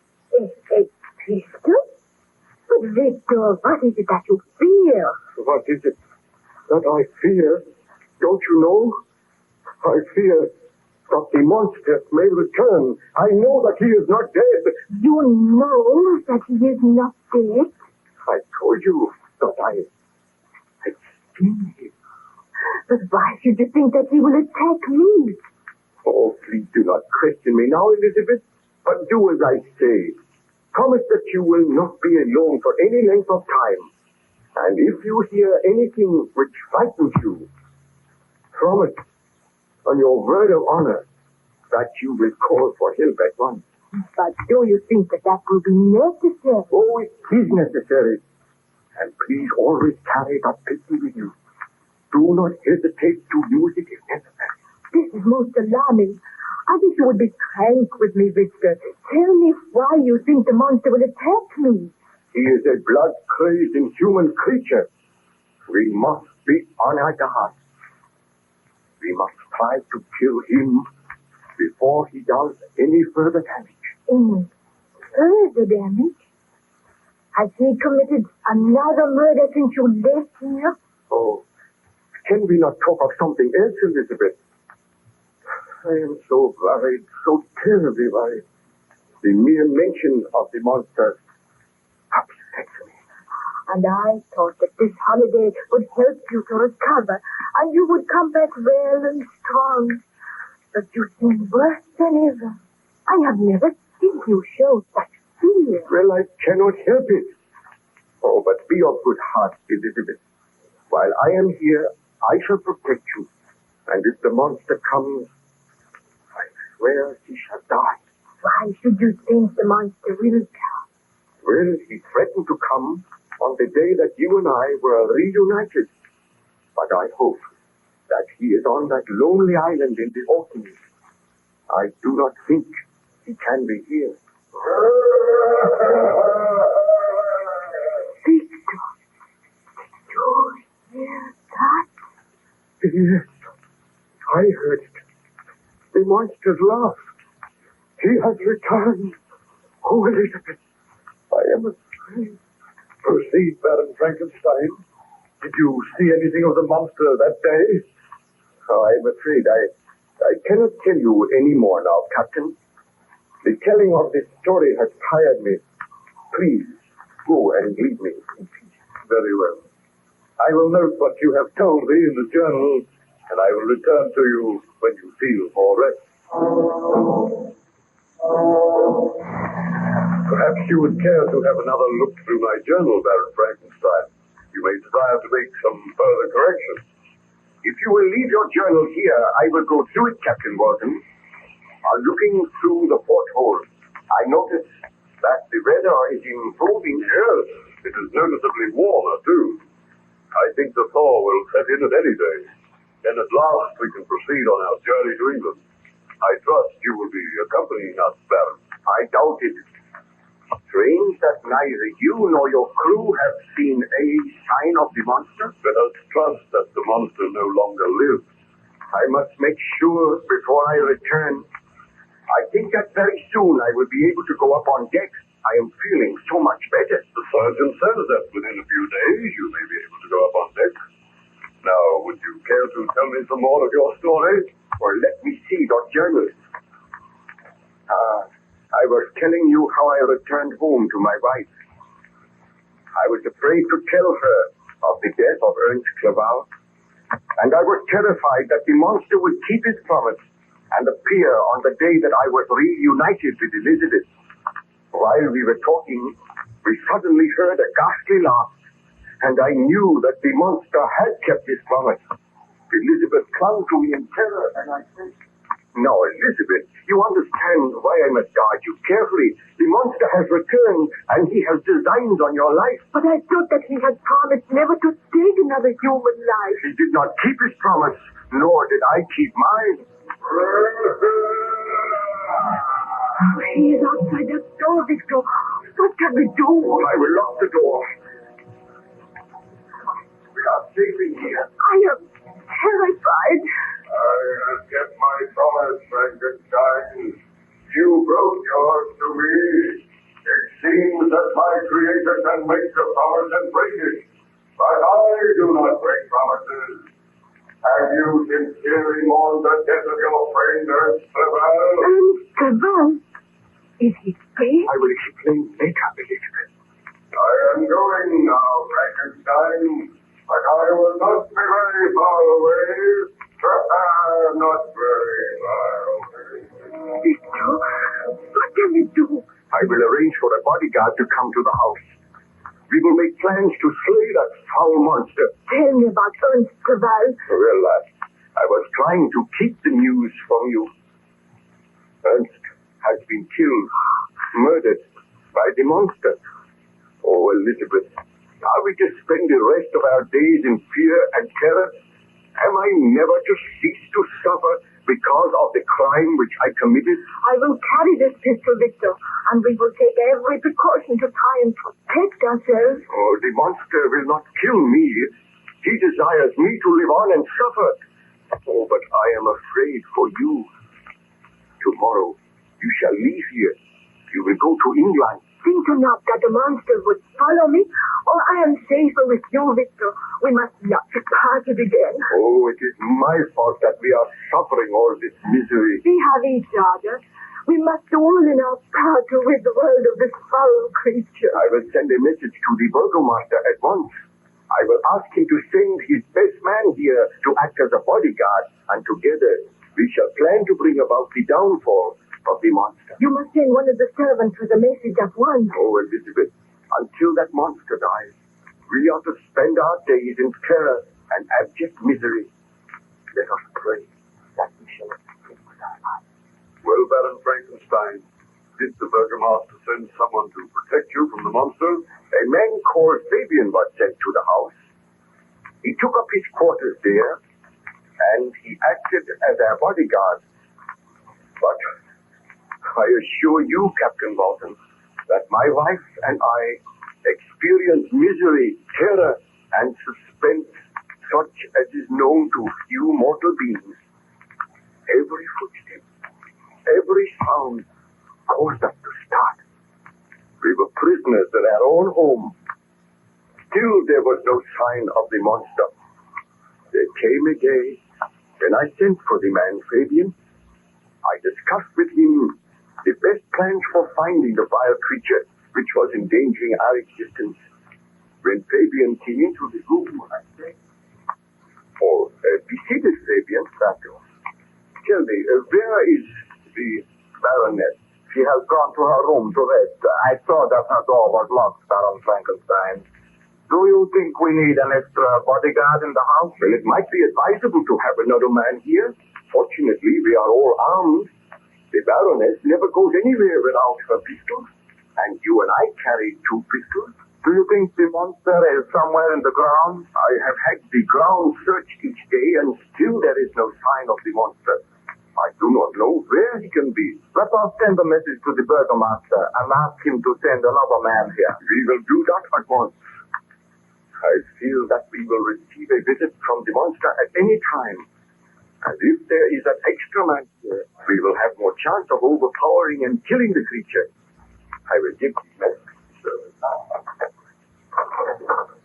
Wait. This is strange. What ails you, Baron Frankenstein? The door will not open. Let me see. Why? It is locked from the outside. Was the key on the outside of the door? It must have been, but I did not place it there. Well, who could have locked us in? Surely the monster is not here. We will have to break our way out of here. My wife, she is upstairs in her room. We must get out of here at once. That is Elizabeth. Help me to break this door open. It is a heavy door. How did I? At the pressure, it is very inside. The door is too heavy. Why do they not come to help us? Help! How I open these doors! I think I can reach the handle with the corner of this small table. Stand clear, Baron. I must get out of here. My wife, I heard them scream, and I heard a shot. Hurry, baby, A moment. There. I have broken a panel. It is not big enough to go through yet. Break another panel. I am doing the best I can. There. Oh, let me go through. I will follow you. Oh. Look. There. That's the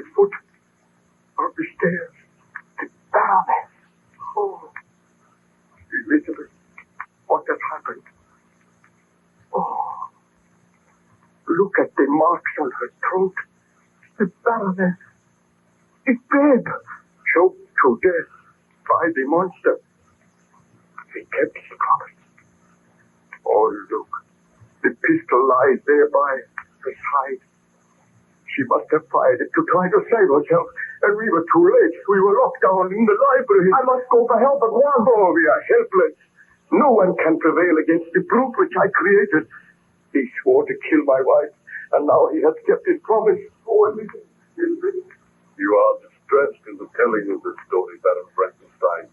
Shall I leave you alone? I shudder now as I recall the horror of that moment. As the realization came to me that my beloved wife had been murdered, I felt as if I had murdered her myself. But I shall live to avenge her. The monster must die. What is that? Footsteps that I know so well. The monster is here on the ship. Are you armed, Captain? I am not. We meet again, Frankenstein, and I can lock this door behind me. Why have you come here? I hope that you were dead. You vile, murdering creature. I have no sympathy for you, only hatred and loathing. Stand where you are, Captain. I hold you firmly. You tremble. Let me go. If you call for help, you shall die. Why should you kill me? I have done you no harm. You have said that your sympathies are all with Frankenstein. But do you not realize that I also have suffered? That quarrel is almost over, Frankenstein. I have come to tell you that I will slay no more of your friends unless they seek to slay me. I have but one life to claim now. Whose life is that? Yours, Frankenstein. The creature shall kill the creator. The monster shall destroy the man who created him. Mark that well, Frankenstein. Before this ship leaves, you shall die. I only pray that before this ship leaves, I am given the strength to kill you. I will be content to die when you are dead. Think not to escape me, Frankenstein. Your life and mine are bound together. I go now, but be prepared. The end may not be far distant. Go after him, Captain. Oh, quick! Beat your men, shoot him down. No. I cannot go after him, Baron Frankenstein. I do not think that anyone can kill that monster. And he has sworn to kill all who strive to slay him. Oh, you must despise me and think me a coward. I do not think that. I understand. But go on deck, Captain. Tell your men to keep a close guard.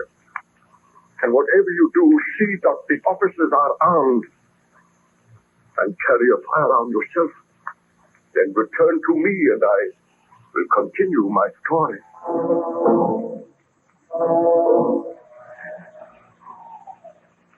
Well, Captain, what news? The ship is carefully guarded, Baron Frankenstein. We have seen no sign of the monster. He swore that he would return here to kill me. He cannot board this vessel now without being seen. I have placed men on guard all over the vessel. Oh, that monster is almost a devil.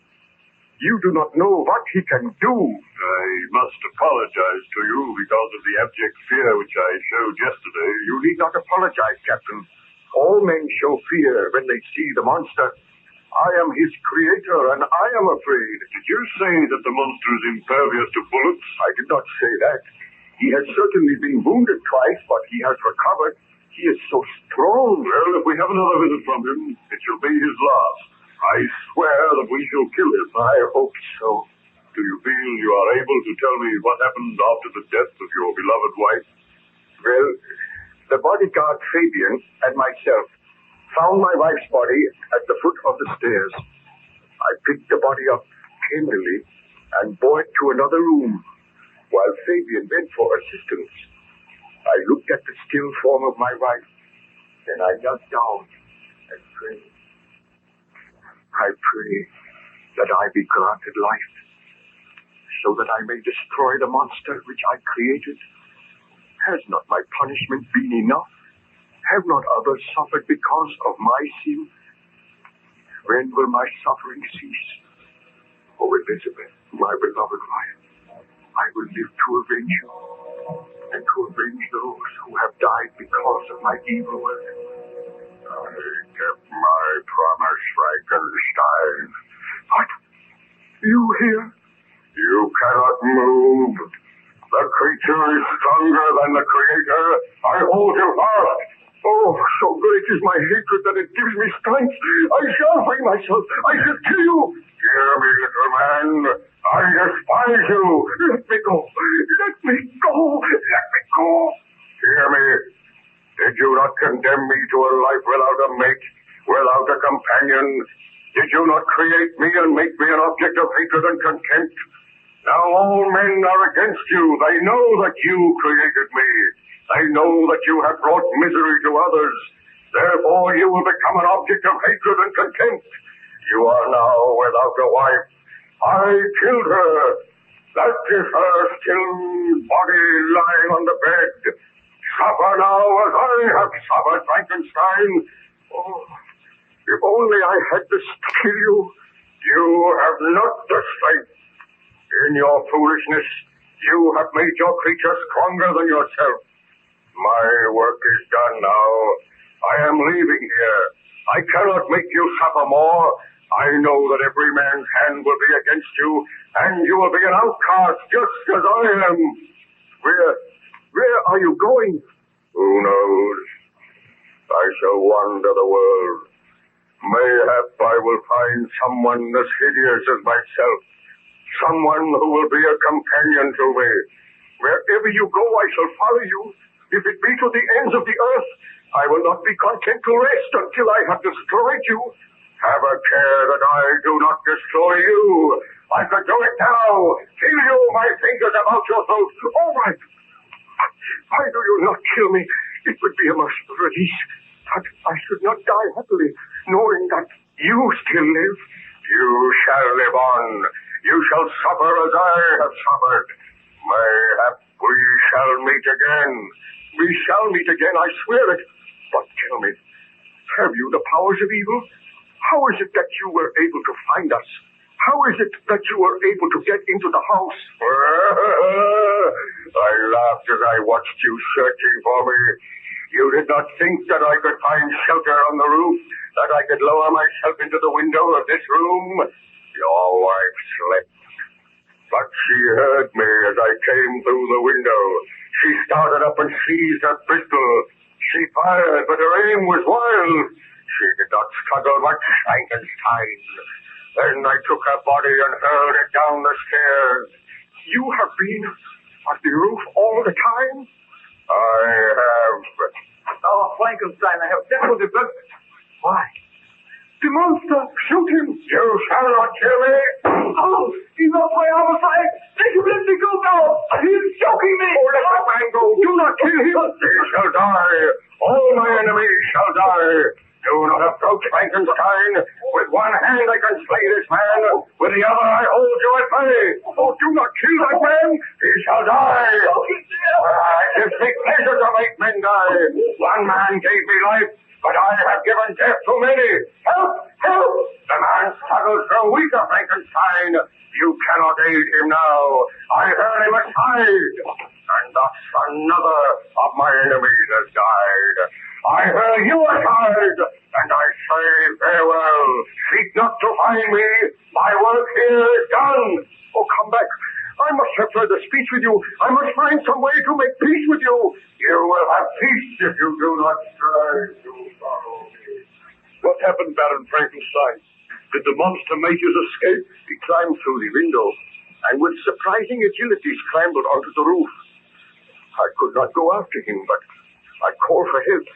When I turned, I saw the body of my wife lying on the bed, and the body of the man, Sapient, lying on the floor. Oh, words cannot express my utter horror and remorse. I think I wept and hurled myself on the floor in a frenzy of agony. Presently the door opened and the burgomaster entered. As soon as he saw me... Baron Frankenstein, what has happened? Oh, if you have a pistol, dare shoot me. Put an end to my life. I cannot live on. What has happened to Fabian? He is dead. Murdered by the monster. My wife is also dead. Murdered by the monster which you say you created. I did create him. And may God forgive me for that sin. It seems that my suffering is never to end. I am guilty of the murder of these innocent people. For months we have been striving to find that monster and to destroy him. If you are his creator, as you say, then it is your responsibility to find him and destroy him, Baron Frankenstein. I know it. I have communicated with the authorities, and there is talk of ordering your arrest. If you created a devil, you should be punished. Oh, have I not been punished enough? The people of the village murmur against you. They say that you should be hanged for these murders. Oh, I feel that I am going mad. I know that I turned this murderer loose upon society, that while he lives there may be other murders. Therefore I swear a sacred oath that while there is breath in my body, while I live I should devote my life to tracking him down. We feel that if you remain here, the monster will remain, that other lives will be in danger. So all men are against me. I am to suffer as my creature has suffered. I am to know what it is to be a fugitive, an object of hatred and scorn. It seems that his revenge is indeed complete. I thank you for your own sake to leave here today. I will leave very soon. Spare me a few minutes so that I may pray beside the body of my beloved wife. Then will my journey commence. Where it will take me, I know not. But if it be to the end of the earth, I will find him and destroy him. Oh, would that I destroyed him before I gave him life. So be it, Baron Frankenstein. I will see that you are not molested before you leave the village. Oh, await me downstairs. I will join you. So, Baron Frankenstein, you were forced to leave your native village. Yes. When I left my home, my first act was to try and find some clue by which I might trace the steps of my fiendish enemy. I wandered to the cemetery, and I prayed a while by the grave of the child William. Then I heard a sound behind me. I looked up, and it was the monster watching me. He did not speak, but fled away, and I pursued him, only to lose him. But he left a trail of death and disaster wherever he went, and for many months the ceaseless pursuit went on. Sometimes I would almost come up with him. Once, when I was traveling by night, the broad disk of the moon arose, and it shone upon a huge, ghastly, distorted shape, which fled before me with more than mortal speed. I went to the coast, and by a strange chance, I saw the fiend hide himself in a vessel bound for the Black Sea. I took my passage in the same ship, but he escaped, I know not how. I traveled to the wilds of Tartary and Russia, and once I came upon a peasant's home in the wilds of Tartary. I saw the peasant standing outside his cottage. He was wringing his hands in terror and said, I have seen the devil himself, a strange, horrid fiend. Tell me, my friend, what have you seen? The devil himself, I tell you, sir, a huge, shambling creature with a countenance more hideous than I have ever seen. He forced his way into my cottage, took all my food, ate it himself, and placed his cold, clammy hands upon my throat. I screamed in mortal agony. Then he withdrew his hands and laughed, the most ghastly laugh that I have ever heard. Tell me, where did this creature go? I know not. He went out of my cottage, and I was afraid to follow him. Here, take the silver to compensate you for anything which the monster stole from you.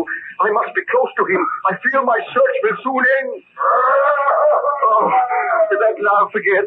He will kill us. Do not let him kill me. My quarry is near me. Stand aside, man. This time he shall die. What happened, Baron Frankenstein? Did you shoot the monster? Ask me no more now. I am tired. Later on, I will tell you what happened on that fateful day.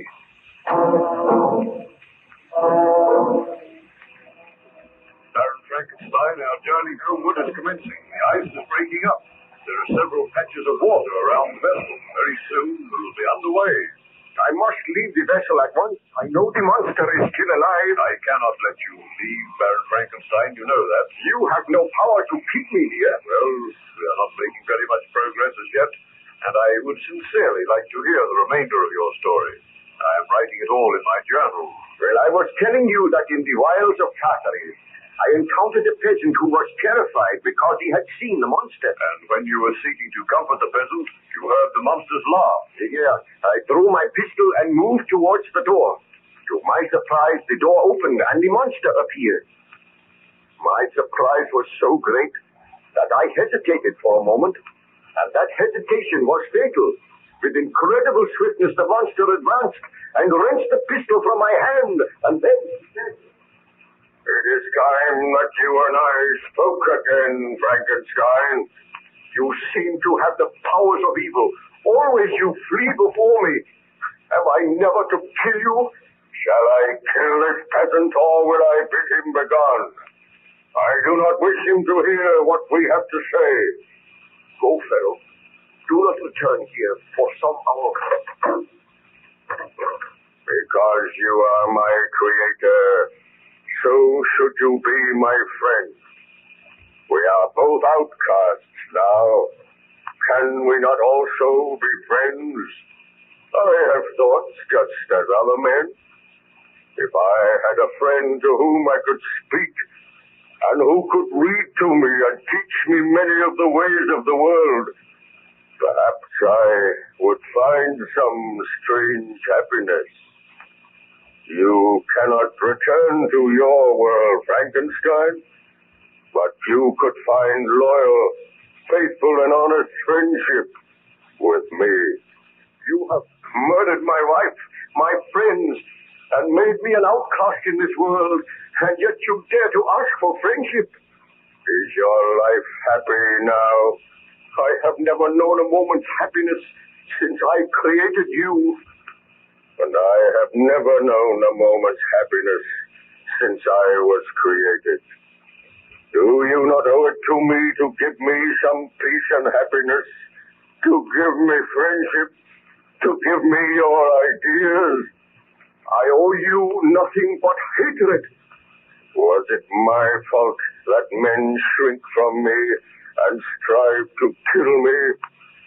Is it my fault that I defended myself by killing them and thus earning further hatred? Did you not refuse to make for me a companion?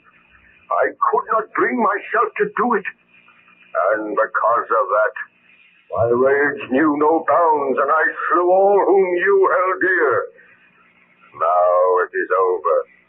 We are both outcasts, objects of hatred, scorn, and loathing. Let there be friendship between us, Frankenstein. I have sworn that I will never rest until I destroy that which I created.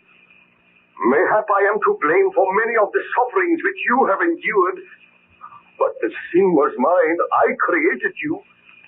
Now it is my solemn and holy duty to destroy you. And it is in my power to destroy my creator.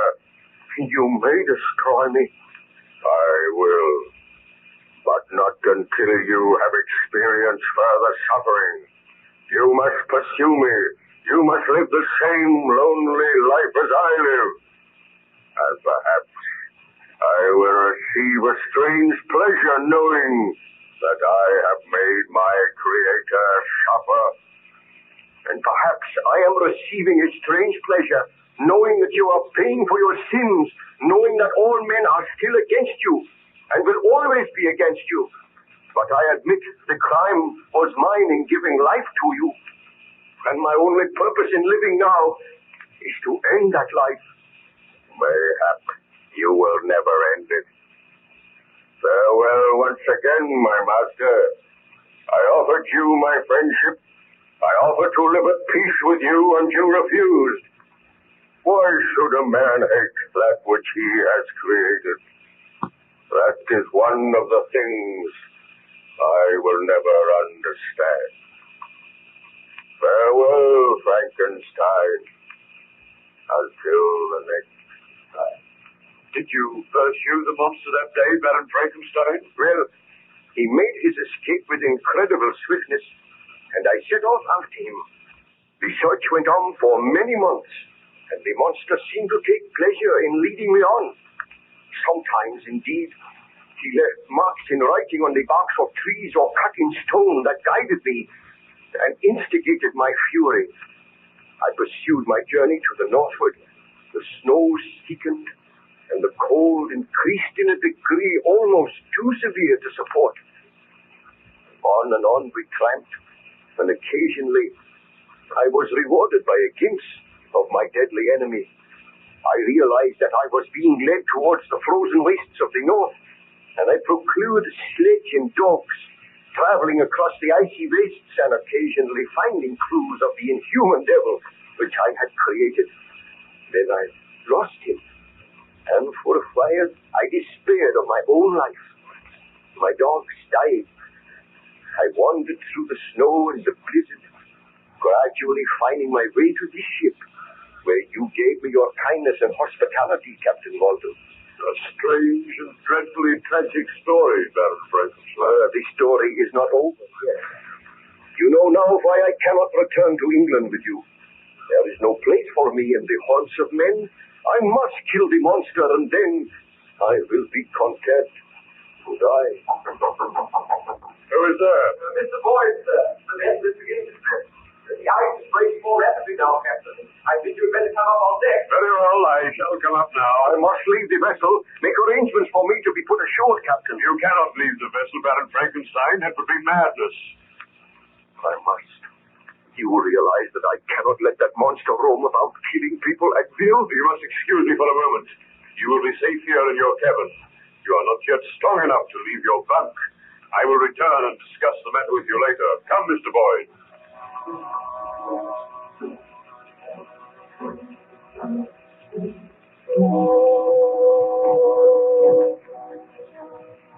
Well, have you any orders to give, Captain? We cannot carry any more sail at present. The vessel is moving slowly but steadily. Let it be kept upon this course. Boyd. Aye, sir. Have any of the men seen signs of the monster? We have seen nothing for the past few days. I am glad. We are gradually gathering speed and making our way through the ice. By tomorrow, we should be well on the journey homewards. Then I do not think we will have any more to fear from the monster. But what of Baron Frankenstein? Are we taking him with us? Of course. You do not think we could leave him here? The men are afraid of him, sir. They say that he is responsible for bringing that evil monster aboard. They say all their lives are in danger. I beg of you, put Baron Frankenstein ashore. He will be an evil influence during the voyage. I am the commander of this vessel, Mr. Boyd. Baron Frankenstein is my friend. The men have been inactive all the while the ship has been icebound. They're ready for any mischief, and they've been grumbling lately. Well, you've started our homeward journey now. They fear that Baron Frankenstein. They fear this monster.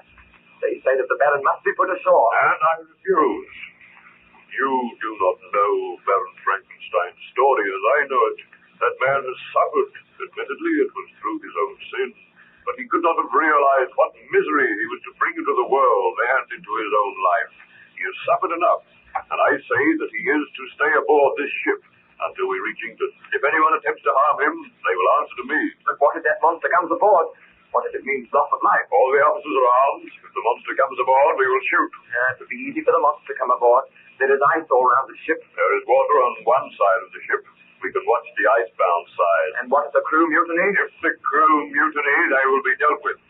Gather them here, and I will address them. All hands on deck. Let the officers stand with me, Mr. Boyd.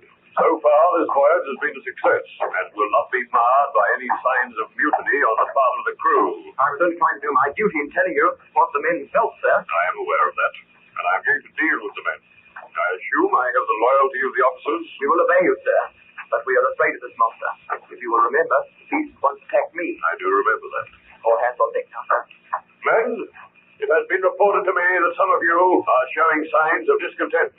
For the greater part of this voyage, you have all given me your loyalty, and you have assisted me to make the journey a success. I ask you now not to mar that voyage by any murmurs of mutiny. I am told that some of you are afraid of my friend and guest, Baron Frankenstein. There is no need for you to fear him. He is a gentleman who has suffered. I know his story, and I feel deeply for him. As regards the strange monster which will sometimes come aboard this vessel, I can assure you that all the officers are armed, and if he comes aboard, they will shoot. Attempt to mutiny and disobey my orders, then you will meet with the punishment that is given to mutineers. Now trust in me, men. I will take you back home safely. And remember, if any harm comes to my guest, Baron Frankenstein, the man who harms him shall die. That is all. You may go. Baron Frankenstein, how did you get up here? I forced myself to leave my bed. I heard what you said, Captain. But your men need have no fear. I will go ashore now. Baron Frankenstein, I cannot allow you to go ashore. This is no affair of yours, Captain Walton. You dare not keep me here against my will. Besides which, your crew do not desire to have me aboard the vessel. The crew will obey my orders. I have a duty to do. I cannot send a man to certain death. Captain Walton, I appreciate your feelings, and I thank you for your friendship, and for all that you have done for me. Do you not realize that life for me is over? I created a monster, and that monster has gradually destroyed me, torn down the structure which surrounded me, killed my friends, my loved ones, made me an outcast. I live only for one thing, to witness the death of the monster.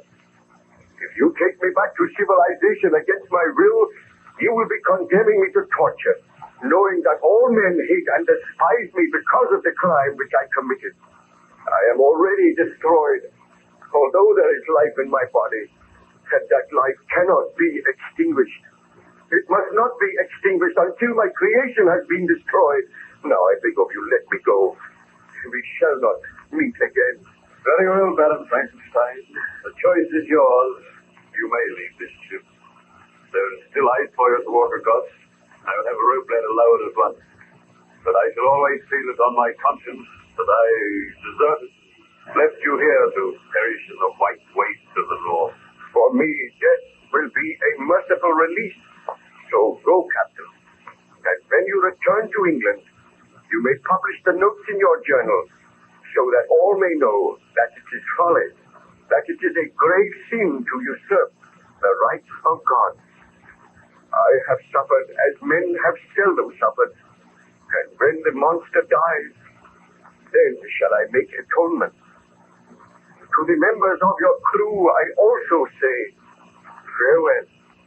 I am glad that none of them has suffered because of my misdeeds.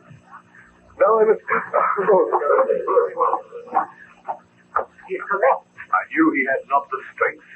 I knew he should not have come on deck. What shall we do, Captain Walton? We cannot put him ashore in his present state, and yet we cannot remain here. The vessel must go on. I hardly know what to do. I think Baron Frankenstein is trying to think. I am to be cheated of my vengeance. I know it. I feel for the first time the icy clutch of death. Come close to me, Captain Walton, and hear what I say. What is it, Baron Frankenstein?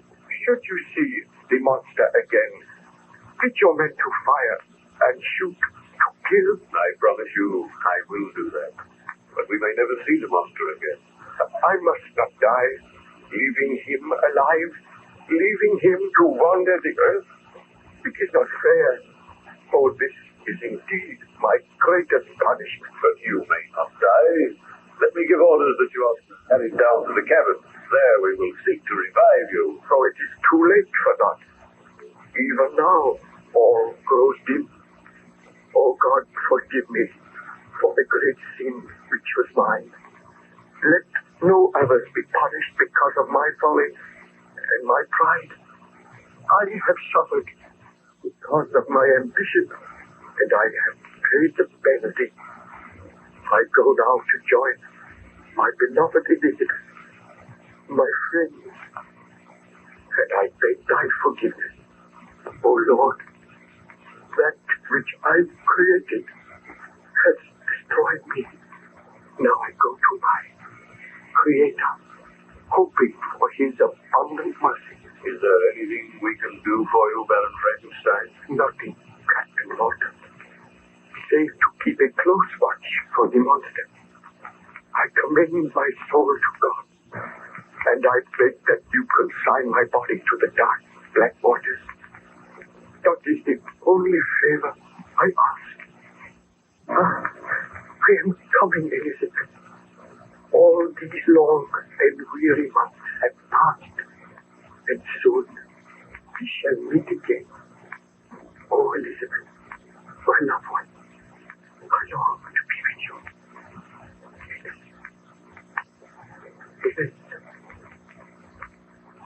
Uncover your heads, men. Baron Frankenstein has passed away. May God receive his soul. Will you carry on now, Mrs. Captain? Is his body to be consigned? His body shall be consigned to the sea, and my journal shall tell of the horrors and the suffering which he underwent. Look, there, coming across the ice. The monster! Be ready with your pistols, men. He approaches the ship. See how he leaps across the ice. I am afraid. Show no fear. We are ready to deal with him. He is leading a rope ladder. Shall we fire? Wait! Do not fire until I give the order. He is coming aboard. Wait until I give the word to fire. My master, my creator, what ails him? Let me speak with him. Now, monster, Baron Frankenstein is dead, destroyed by your hatred and vice. Now you shall die. Fire, men!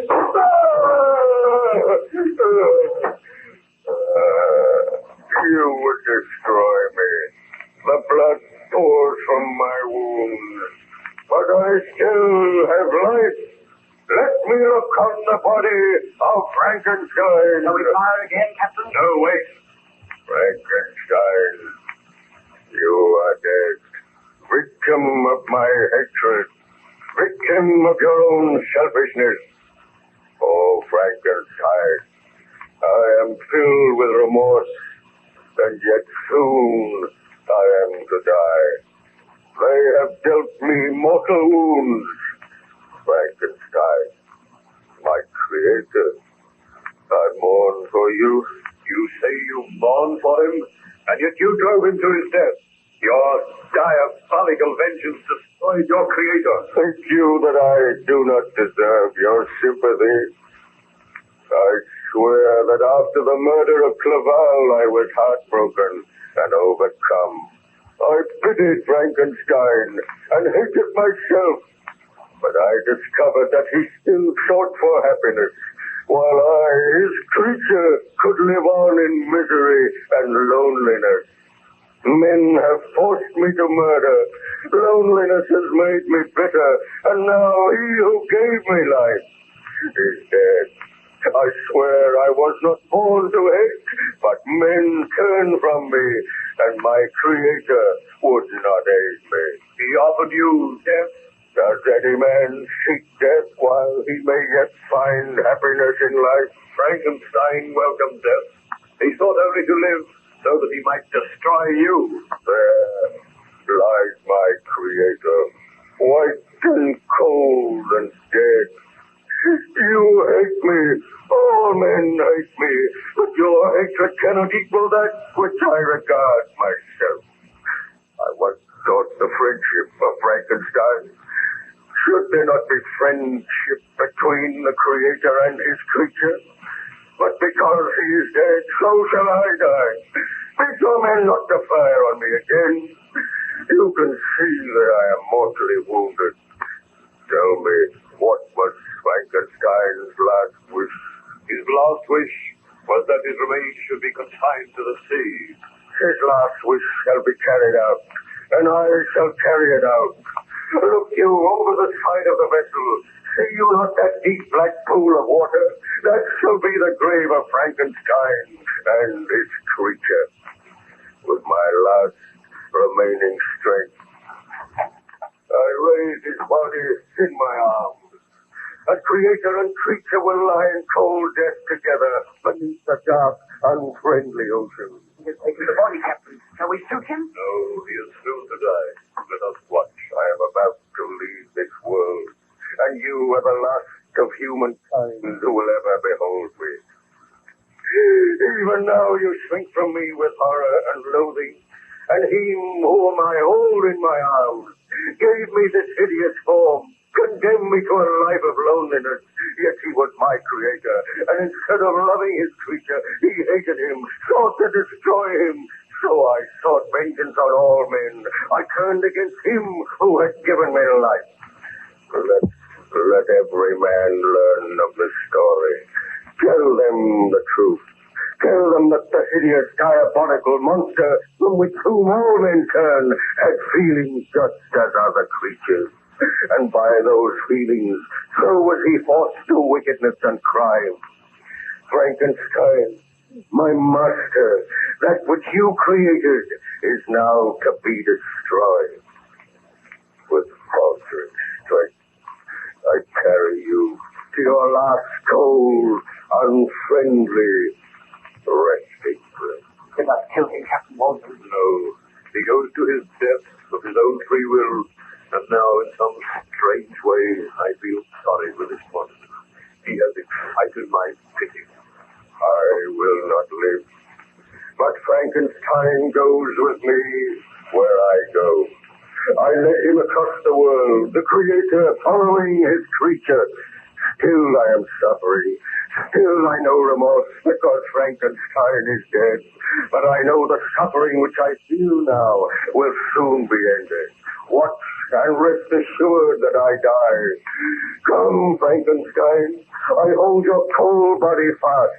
As I destroyed you, thus will I destroy myself. Nevermore will man learn the secret of how to create man. Farewell, all mankind. Frankenstein and his creature now vanish forever from mortal ken. I have barely the strength to climb over the rail, bearing my burden, but I must die. We go now, Frankenstein, to know only peace and blissful freedom from suffering. Look on us, Captain. Let your men look on us. No other shall ever behold us. I go now with my creator.